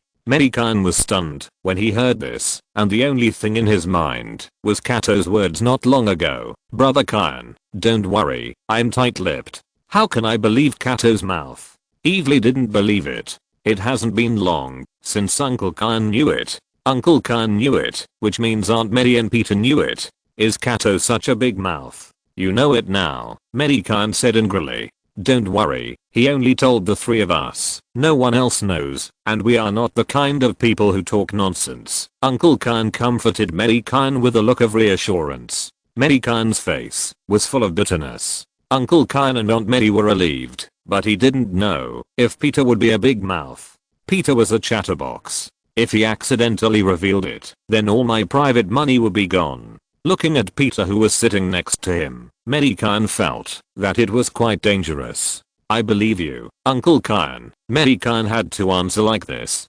After having dinner at Uncle Kyan's house, Mei Gan walked towards the flower shop with some disappointment. Alas, I didn't expect that the private money I had hidden for so long would be exposed, and now even this little fun is going to be lost. When Mei Gan came out, Peter had already finished eating and left. Do children nowadays eat so fast? When Mei Gan walked to the door of the turret, but they saw Peter and Harry both holding a small school bag in their arms and running out of the turret door, and then ran towards the door. "Peter, Harry, what are you doing in such a hurry?" Mei Gan stopped Peter and Harry and asked in confusion. However, after seeing the corner of Peter's collar with red lines on his clothes, Mei Gan suddenly realized. It seems that some gangsters have appeared in the Big Apple City again. The little spider in the Big Apple City is busy, but why did Harry run with the little spider? Since Mei Gan gave the turret to the little guys as their secret base, Gwen, Harry and Annie have become Peter's logistics personnel, always giving Peter advice from behind. Today, Harry is going to change from logistics to assistant. Mei, we are going to Ned's place. We are leaving first. Bye. Peter said and turned to leave with Harry. He even learned to lie. Forget it, the children are fighting and quarreling, no matter. Ignoring the two who had already run away, Mei Gan walked into the flower shop leisurely. At the entrance of the mall where Audrey and Wanda were, Audrey was holding a skirt and discussing something with Wanda and Natasha, while little S.H.I.E.L.D was sitting on the sofa and eating fruit boredly, her big eyes looking around from time to time. Suddenly, looking at the glass outside, little S.H.I.E.L.D seemed to have discovered something, and her big eyes suddenly lit up. "It's brother Peter and brother Harry. You thought I didn't recognize you, because you were dressed like this. Humph. Let's see what bad things you can do. Tell Grandma Mei when you catch them." Little S.H.I.E.L.D hummed twice in a baby voice. Then she turned around and looked at Audrey and the other two who were discussing clothes, then slid off the sofa and sneaked out of the store. In the square at the entrance of the mall, a humanoid creature made of electric current was looking at the police and the crowd surrounding him with some fear and panic, and there was a constant flash of electric light on his body. The electric man was wearing a hoodie. It was terrifying to see. "Sir, kneel down." Right now, a policeman shouted at the electric man from behind a police car. At the side, there were a dozen police officers holding pistols against him. Maximum the electric man did not reply, but looked at his body in a panic, seeing that he no longer had any of the characteristics of a human being, but only electric current. "Kneel down immediately, kneel on the ground." However, Maximum still did not hear their movements, but only looked at the screens on the surrounding buildings. Looking at the uncooperative electric man, the police of the United States began to get impatient, and a sheriff who looked like a leader raised his hand and swung it down fiercely. Bang, countless bullets shot at the electric man. Maximum the electric man raised his hands in panic to block the bullets. The bullets were useless. The moment the bullets approached Maximum, electric currents rushed out of his body, blocking those ZHU outside his body. Although countless bullets did not hurt Maximum, they made him irritable. He pressed his hands down, and huge electric currents rushed out of his hands and shot down to the ground. The huge shock wave overturned the police cars and policemen around him. At this moment, a white spider silk caught a flying police car and pulled it away. Spider-Man, wearing a red background and black striped tights, fell from the sky and landed not far from Maximum, looking at Maximum, who was constantly looking around. Above Peter's head, a weirdo wearing a green battle suit and a mask on a glider was floating above. "Red Spider, we have to get this guy quickly, otherwise the big sister will be angry when we go back," said Harry, who was floating above and wearing a green battle suit. "I know, Harry, the big sister is not here now, right?" Peter was chatting with Maximum while dealing with Harry above his head. "I can hear you. Peter, you're done when you come back." Gwen's voice came from the headset, and Peter, who was about to walk towards Maximum, stopped immediately. The face covered by the hood changed for a while. Fortunately, others couldn't see his face, otherwise they could enjoy a face changing performance. Chapter 147 Harry is dead. Night. In the neighborhood, at Harry's house, Norman was watching TV with a grim expression. The TV was showing Peter, Harry, and Maximum the Electro. The moment Norman saw the green armor, he looked at the camera where the armor was placed and knew that the person wearing the armor was his son, Harry Osborn. Norman had made several calls, but no one answered. Damn it, how could Harry find that armor? Norman cursed angrily. Then, as if he had thought of something, he rushed out of the house and ran towards the turret. He knew that Harry and Peter would often stay there, and Peter and the others might know something. Bang bang bang. Norman knocked hard on the door of the turret. Soon, the door was opened, and Danny stuck his head out to look. The moment he saw Norman, Danny couldn't help but shrink his neck. You know, Harry was able to steal the armor so smoothly, and they all contributed, and even the modification of the armor was completed by them together. Uncle Norman, what can I do for you? Harry is not here. He went to find Ned with Peter, Danny said to Norman using the excuse he had prepared at the beginning.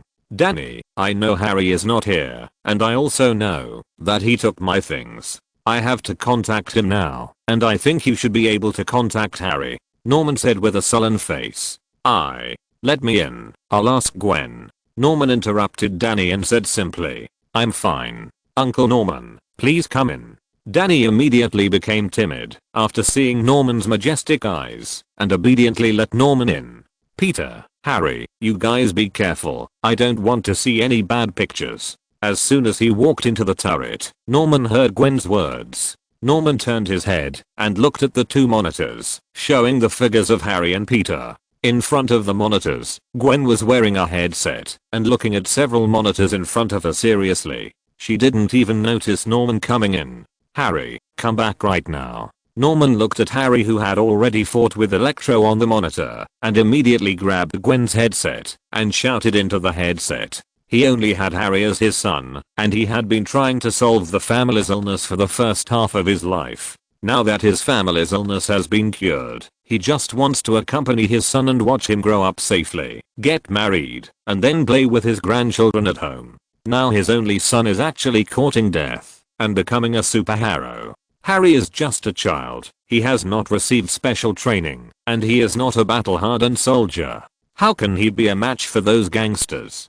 Father. In the square, Harry and Peter, who had been fighting with Electro for a while, were dodging the attack from Maximum, the Electro, who was floating in the air. Harry, who was fighting with Electro, heard his father's voice coming from the headset, and he couldn't help but pause while controlling the glider. At this moment, he was directly hit by a blue light and fell to the ground. Harry heard his father's anxious and worried shout, and he quickly responded, Father, I'm fine. Believe me, I can do it.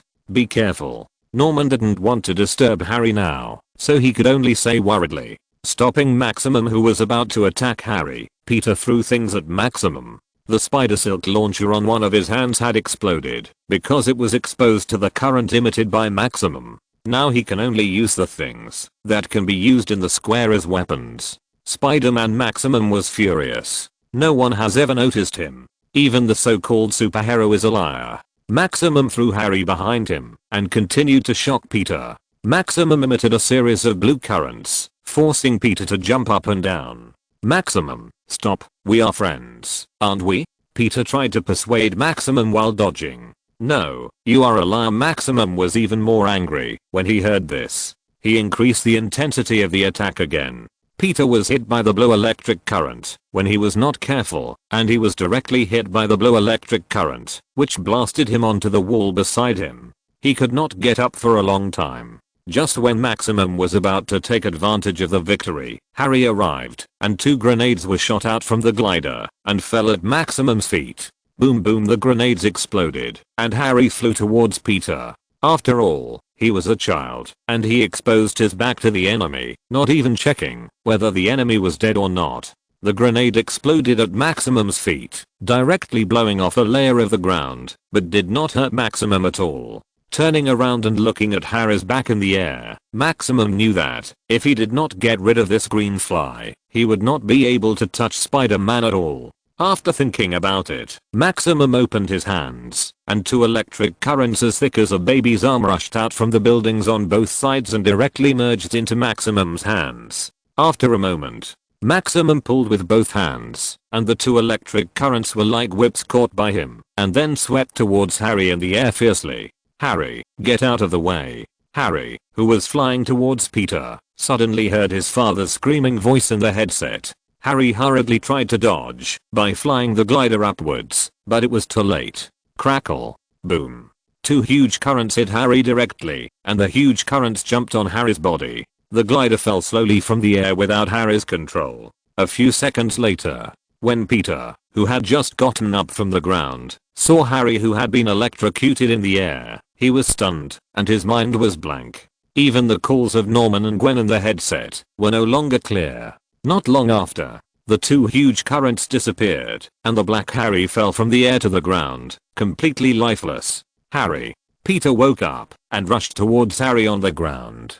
Holding Harry in his arms, Peter couldn't help crying loudly. He felt Harry's hot body, and he was no longer breathing. "Brother Harry, brother Peter," a child's voice suddenly sounded, with a baby voice. Not far away, little Sissy was trotting towards this side in a princess dress. "No, go, little Sissy, run." Awakened by little Sissy's voice, when Peter saw little Sissy's figure, Maximum turned around and looked over. In his hands, electric current flashed from time to time. "Ah. Why are you running? You are bad. You don't even take me with you when you go out to play." Little Sissy asked doubtfully, while walking and tilting her head. "What a cute little guy. Is this your relative? Spider-Man, if I destroy another one of your relatives, will you be more painful, you liar?" Maximum looked at the running little Sissy with a fierce light in his eyes, and said to Peter, "You dare. Maximum, if you dare to touch a hair of his, you can't die, you will be worse than death." Peter put down Harry, stood in front of little Sissy and said sternly, "Then I must try it. I want to see how to be worse than death after that." Maximum directly shot out an electric current and knocked Peter, who was blocking in front of him, away. Then he looked at little Sissy, who was staring at him with puffed cheeks. Little Sissy was very unhappy that Maximum had knocked her brother Peter away, so she took out an item given by her father from her small bag. Chapter 148. No body, just a skeleton is fine. Block. Inside the turret, when Norman saw Harry fall to the ground, he took a few steps back and stared at the screen in front of him. Gwen, who was beside him, was also crying, with dull eyes, leaning weakly on the back of the chair. "Uncle Norman, go find Uncle Mei now. He can revive Harry." The agent with a high hairline last time was resurrected by Uncle Mei. As expected of the son of the devil Mephisto, he can still calmly think of a solution now. "Really, Danny, is everything you said true?" Norman was shocked when he heard this, and then grabbed Danny's hand and asked, Yes, it's true. I was there last time too." Here, Gwen suddenly remembered what happened that night. Okay, I'll go find Mei now." Norman heard this, and hurriedly ran towards the door to find Mei Gan. Behind him, Danny shook his wrist that was hurt by Norman's grip. Danny was very mature, and he didn't scream, even though he was hurt, because he knew Norman didn't mean it. "Why is little Sissy there?" Suddenly, Gwen screamed at the screen. "It's broken." Danny turned around and glanced at the screen, then his eyes widened, and he hurriedly ran towards the door. Inside the flower shop, Mei Gan was sitting on the sofa typing on the keyboard, and Red Baby was dozing off on the sofa next to him, while Little Chicken was eating and drinking with Uncle Khan. Mei Gan wanted to open a card online. He was going to move some of the money in the card, which was a plan he had been thinking about for a long time. This way he could hide some money again. Audrey didn't know how much money he had anyway, so he didn't have to deposit it again. "I'm so smart." Just after he opened a new account, Norman rushed into the flower shop. As soon as Norman came in, he grabbed Mei Gan's hand and said in a pleading tone, "Mei, you must save Harry, please. I only have Harry as a son. He is everything to me." Mei Gan was confused. "What happened?" "He came in and asked me to save Harry." Seeing that Mei Gan didn't say anything, Norman thought that he had some request, and hurriedly continued, "Mei, you can ask for anything. Just save Harry, now can." "Stop, tell me what happened first." Mei Gan was confused and had to interrupt Norman and asked, "Oh, right. I forgot." Norman then remembered that he didn't seem to explain clearly. He came to ask Mei Gan to save people, and Mei didn't know anything. Norman hurriedly told Mei Gan what happened. "Oh, I thought it was something serious. Is there a body? If there is no body, just a skeleton is fine." Mei Gan said with a relaxed look. "I thought the sky fell, or my gold nuggets were secretly taken away by Harry, but it turned out that Harry was dead. It's just a matter of resurrection. It's not a problem. Yes, there is a body, but it's a little burnt by electricity." Norman replied quickly. "It's okay to have a body. It's okay to be burned by electricity. You can just bring his body back." Mei Gan replied with a relaxed look. Okay, I'll go right away." Hearing this, Norman put down the heavy stone in his heart. It's good to be saved. Fortunately, he knows Mei. Moving here is the best decision he has made in his life. There is no other. Norman was about to go out, but at this moment, Danny ran into the flower shop in a hurry. His face was very ugly. Norman saw his heart thumping, and the heavy stone came back again. Could it be that Harry is in trouble? The body is gone. Norman didn't dare to go down, and hurriedly asked, "Danny, what happened again?" At the same time, on the square, little Sissy was staring at Maximum unhappily. That look was so cute, even when she was angry. Maximum was also captured by this cute look for a while, and then was suppressed by the hatred for Spider-Man in his heart. Slowly, his eyes became sharp. On the opposite side, little Sissy took out a red necklace from the baby on her body, and put it on her neck. There was already a necklace on her neck, which was the Dodge amulet. On each of her hands, there were 2 protective rings tied with red ropes. The one she had just put on was the magic immunity necklace that Mei Gan had prepared for the little one. Ever since the last incident, whenever the little one went out, Mei Gan would put a few artifacts in her small bag. Even if they were lost, Mei Gan could take them back instantly, so there was no need to worry about losing them. The magic immunity necklace was immune to all magic damage, including all elemental damage in the universe. Maximum's electric current was not included. The little one felt that it was still not safe, so she dug into her bag again and took out a small silver helmet. Then, Sissy held the small helmet with both hands and put it on her head. The helmet began to grow larger and then automatically put it on her head. Crown +5. The wearer's attack power, strength, agility, and intelligence are all increased by 5. Finally, Sissy took out a small axe from her bag. The axe was held in Sissy's hand, and then it began to grow rapidly, growing to a size that matched Sissy's small body. The axe blade on the battle axe flashed with cold light, telling everyone that it was not simple. The little guy swung the small axe in his hand twice, but it didn't feel very handy. Then he pulled the 2 ends of the axe handle violently, and the short-handled axe that was just glowing blue turned into a long-handled axe in the blink of an eye. Ancient battle axe. Artifact that appeared in the Orcs battle. Increases the holder's attack power by 20 points, and allows the holder's attack to absorb the enemy's health. You dare to hit my brother Peter and roast my brother Harry, you bad guy. I'm going to beat you up. The fully armed little Sissy held the ancient battle axe in her 2 little hands, staring at Maximum aggressively and said. At first, Maximum, who wanted to take action immediately, was stunned by the backpack that could take out anything from little Sissy. Looking at the equipment on little Sissy, Maximum felt that this little guy must be very important. It seems that what Spider-Man said just now is true. If he hurts this little guy, he may have to attract a big guy. But I'm not bad. Why should I be afraid? Maximum thought, ignoring little Sissy's harsh words, and a series of jumping electric currents immediately appeared in his palm. Ugly freak, I'm talking to you. How dare you ignore me? Little Sissy stared at Maximum with her 2 beautiful big eyes, very unhappy. Little Sissy, get out of the way. Little Sissy may not have noticed the electric current in Maximum's hand, but Peter saw it and hurried to run up, but he was a step too late.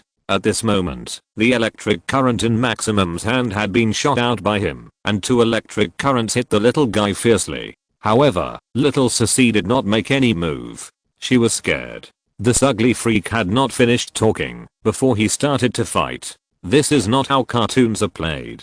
He bullied me, a baby who is less than 2 years old. Pop. The moment the electric current hit little Sissy, several layers of light green light emerged, directly blocking the electric current from her body. She was wearing 2 defense rings, or the kind with a +5. Even if she didn't have the defense rings, the magic hair immunity necklace on her neck was not vegetarian. It could be immune to any element. Even if it touched her body, she would not feel anything. Little Sissy was so scared. I thought I was going to become like Brother Harry, a charcoal. The props my father gave me really worked. Little Sissy patted her chest and said to herself in fear. Then she looked at the battle axe in her hand, and her eyes suddenly lit up. It was the first time she felt that the toy given by her father was so powerful. In the past, she just played with it as a toy. Ugly monster, take it. I will destroy you on behalf of the moon. Little Sissy stared at Maximum and shouted. Chapter 149. When I came over, I saw little Sissy beating the electric man. In the square, the crowd watching the show disappeared when Peter and Harry fought Maximum. Now some S.H.I.E.L.D. agents gathered around and evacuated the crowd. Nick Fury knew when Electro just appeared. He was going to inform Natasha and Steve, but Peter and Harry suddenly appeared, so Nick was not in a hurry. He wanted to see how Spider-Man, who had been swinging between the buildings, and the new guy in green armor fought. However, who knew that the green guy was killed in a few rounds, which was really embarrassing for Hulk. They are all green, how can you be so useless? The appearance of little Sissy scared Nick so much that he sat on the ground.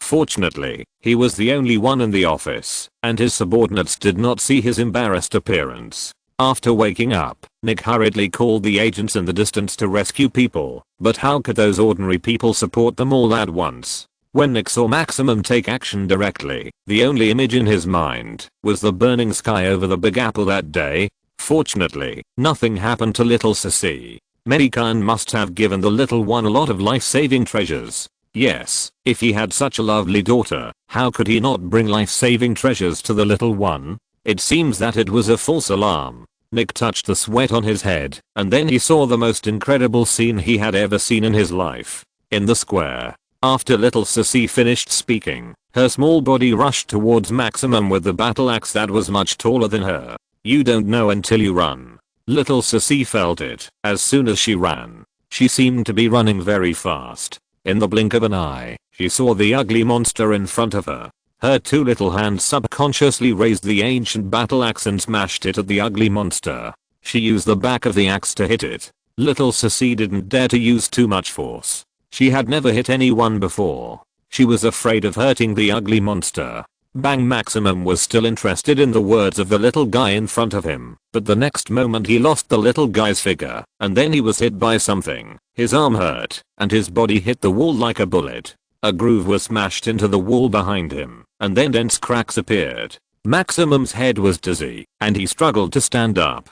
He looked at the little guy holding a battle axe in front of him with horror. Wow, it's fun. I run so fast. The little guy seemed to have found some new toys and ran around happily. In the eyes of others, little Sissy seemed to be able to teleport. Her figure suddenly disappeared and then kept appearing around. Ugly, now you know how powerful I am. You dare to bully Brother Peter and Brother Harry, I'm going to beat you up. Little Sissy saw Maximum stand up again and shouted loudly, and after the voice fell, her smaller figure disappeared on the spot. Maximum, who was standing there holding the wall, felt something was wrong when he saw the little guy disappear. However, he had no way to dodge. Bang! Maximum's body was hit by the battle axe again and fell to the other side of the square. Fun, so fun. The little guy jumped up and down with the battle axe in one hand. Not far away, Peter was holding Harry's body and was stunned. He didn't expect that the 2 of them were not as good as a 2-year-old baby. Nick at the Trident headquarters was already drooling. It's greedy. It seems that a child with such a powerful power can be fooled. Sooner or later, he will go to school, and then he can. Nick touched his bald head and thought. And at this moment, 3 figures ran over from not far away. The people who came were Audrey and the other 2 who were notified by the S.H.I.E.L.D. agents. The moment little Sissy appeared, the S.H.I.E.L.D. agents informed Natasha of the news. The 3 of them rushed over here anxiously. The moment they saw little Sissy, they stopped where they were, stunned, staring at the figure moving constantly, holding a battle axe, and hitting the Electro Man like his father hit the Abomination last time. Audrey, you never told me that little Sissy also had such a strong power, Natasha said, looking at the scene in a daze. I don't know either. I only know that little Sissy has the same magic power as Mei, but isn't it sealed by Mei? Audrey herself was also confused. As long as the little guy wears the crown I gave her and holds the ancient battle axe in his hand, even Hulk can hit it like a ball. Mei Gan's voice came from behind the three of them. The three of them turned their heads and looked, but just in time they saw a flash of white light, and Mei Gan appeared behind the three of them with Norman. As soon as Norman appeared, he ran towards Peter.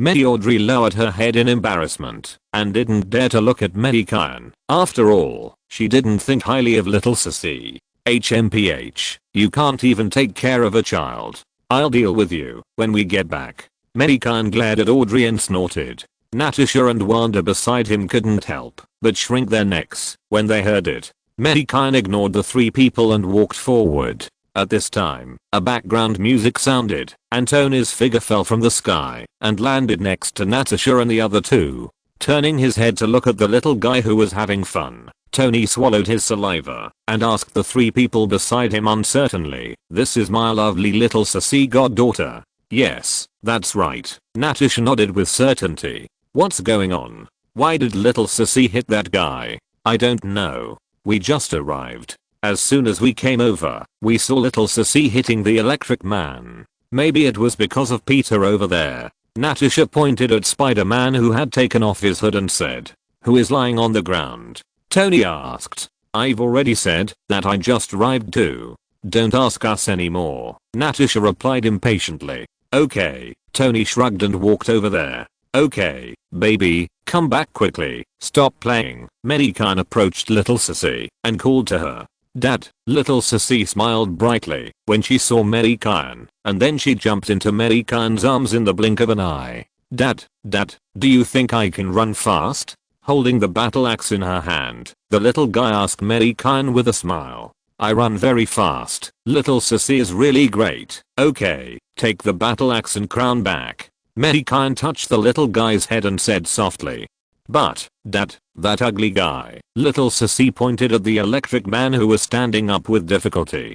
"Dad can deal with that guy. Quickly put away these weapons and go to your mother," Mei Gan said. "Yes, Dad." The little guy took off his equipment, shrunk it, and put it back into his small bag, and then ran towards Audrey happily. What was waiting for her was probably a lesson. Mei Gan took light steps and appeared beside the Electric Man. Maximum looked at the figure that suddenly appeared in front of him, knowing that this was the father of the child just now, and he must be more powerful than the child, and he was unwilling to accept it. Why don't you let me go? Why is this world so unfair?" Maximum shouted unwillingly. "You are also a poor person, but this is not an excuse for you to kill Harry." So, Mei Gan did not finish his words, and a blue light flashed in his hand. Maximum was seen to have been frozen in a block of ice. Mei Gan shook his head, turned around and left.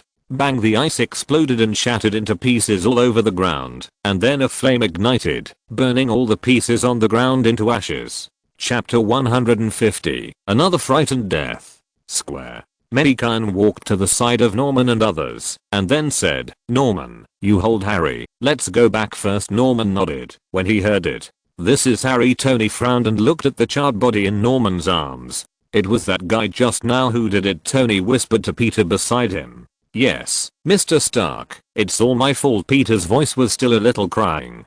He had been blaming himself just now. If he had stopped Harry and didn't let him follow him out, if he could have gotten up earlier just now, but there are so many ice there. "Little guy, you are not strong enough. Maybe you can deal with those little thieves, but these enemies will be left to us." Tony patted Peter on the shoulder. "Mr. Stark, don't worry. Don't you see that Norman is not like you now? He is Harry's father. Have you forgotten what happened with Coulson last time?" Tony looked at Peter and said, "Coulson." Peter was a little confused. Then he seemed to remember something, looked up at Mei Gan who was walking in front of him, and shouted in surprise, "It's Mei. Him. Why are you shouting so loudly?" Walk faster. Wait and see how Uncle Kyan will teach you a lesson. Mei Gan suddenly turned around and glared at Peter, interrupting his shouting. Peter lowered his head quickly after hearing this. Mei Gan gathered everyone together, and then a blue light flashed. In the blink of an eye, everyone returned to the door of the flower shop. As soon as everyone appeared, Gwen and Annie ran to the charred body that Norman was holding. Mei just appeared. Norman looked at Mei Gan expectantly. Okay, put him on the ground. I will revive Harry now, knowing that Norman would still feel uneasy without seeing Harry's resurrection. Mei Gan directly performed the resurrection spell. Tony heard this and hurriedly helped Norman gently put Harry on the ground and then persuaded the people who had surrounded him to retreat a little distance to avoid hindering Mei Gan's performance. The residents of the block have all come and they all learned about the incident from Gwen and Danny. Uncle Kyan was holding Aunt May's hand and standing quietly not far away. Aunt May was looking at Peter worriedly. Perhaps knowing Aunt May's worry, Uncle Kyan patted Aunt May's hand comfortingly. With Tony's help, Norman gently put Harry's body on the ground and then retreated at a loss. At this time, Steve walked to his side, patted Norman's shoulder and comforted him. Norman, don't worry. Last time, Carlson had been dead for several hours and May had resurrected him. Besides, Harry has only been alive for a short time, and if May is not sure, how can she take action? Thank you, Steve. Norman felt more at ease after hearing this and opened his mouth to thank him. Steve put his arm around Norman's shoulders and nodded slightly. Mei Gan, who was standing next to Harry, had a flash of light in his hand, and the warhammer belonging to the paladin appeared in his hand again. Mei Gan wanted to do it like last time, holding the warhammer upright in front of him, holding the hammer handle with both hands, and silently chanting in his heart. Resurrection. Boom. The golden light fell from the sky and fell directly on Harry lying on the ground. The light slowly gathered and penetrated Harry. The burnt black skin on Harry's body slowly fell off, revealing the tender new skin. In the dim space, on the throne, Death, dressed in a black robe, was dozing on it with one hand supporting his side face. At this time, Death's eyes under the hood suddenly opened and looked at the dark front. It was that bastard who was trying to steal my soul again. A glimmer of light flashed in the dark pupils, and then a white and slender jade hand stretched out and brushed in front, and a dark hole appeared in front. The dark hole continued to expand, and in the blink of an eye it expanded to a diameter of about 2 meters. The white jade hand brushed again, and a ray of light suddenly appeared in the dark hole. At the same time, the golden light dissipated, and Harry's burnt black skin on the ground was falling off piece by piece, revealing the white skin. Not far ahead, a black hole suddenly appeared, and a trace of ominous and dead power floated out of the hole. The hole was slowly expanding, and in the hole, a woman in a black robe appeared, with long black hair floating around her neck, and her fair hands were grabbing the sides of the throne. Under the hood, her fair skin was vaguely visible, and her dark and strange pupils were staring at Mei Gan and the others. She recognized the breath. It was the guy who stole her soul last time. This guy seemed to be very powerful, and she couldn't beat him. He also had the power to restrain her. Hey, buddy, it's you. You want this soul? Just tell me next time, buddy. I'll send it to you directly. Death licked his dry lips and said to Mei Gan. On the opposite side, Mei Gan was a little confused. Why did Mei Gan feel that this death was a little wrong? Buddy, you also traveled through time, right? Or the kind who often watched short videos before going to bed? Death saw that Mei Gan didn't reply and felt a little flustered. This guy wouldn't kill me directly. Slip away first, Death thought, and quickly reached out to quickly close the hole. Looking at the closed hole, Death finally breathed a sigh of relief and sat on the throne in a panic. Emma, I was so scared. It was that shameless guy again. I almost couldn't come back. Death patted his surging chest. That guy looks very unique and has such great strength. He is a man who can go to the battlefield and get out of the big bed. I'm a little bit fond of him. What should I do? I have to think of a way. Death sat on the throne and said to himself, I'd better watch some short videos to see if there is any good way. Emma, this guy's really funny. Death took out a pink-shelled mobile phone from his pocket, secretly opened a small gap, stole a network connection, and then sat cross-legged on it to watch other short videos, and poked his toes with one hand. If someone saw it, they might think that Death was a lunatic. No creator god looks like this. Block. Mei Gan looked at the closing hole, a little confused. This Death might be a psychopath. Mei Gan stopped thinking about it. Looking down at his recovered Harry, Mei Gan took back the warhammer, clapped his hands, and said to Norman, "Okay, that's enough. Take him home and teach him a lesson. Just don't beat him to death." Hearing this, Norman hurriedly ran forward and picked up Harry from the ground. Who knew that, as soon as he touched his body, the green armor on Harry turned into ashes and scattered on the ground. Seeing Harry lying naked on the ground, the ladies in the crowd turned around. Norman quickly took off his coat and covered Harry, then excitedly picked up his newborn son. "Mei, thank you," Norman said solemnly. "You're welcome." Seeing that Norman helped him with the gold, Mei Gan didn't let him pay. "Norman, take Harry home first. Come over for a drink later." Steve patted Norman on the shoulder and said, "Okay, I'll be there right away." Norman nodded to Steve, picked up Harry and walked home. End of this chapter. Thank you very much for reaching the end. Don't forget to like. Looking for more exclusive content and immediate access? Subscribe to our Patreon. Remember, every like, subscription, or donation encourages us to continue. Thanks to everyone. See you in the next video.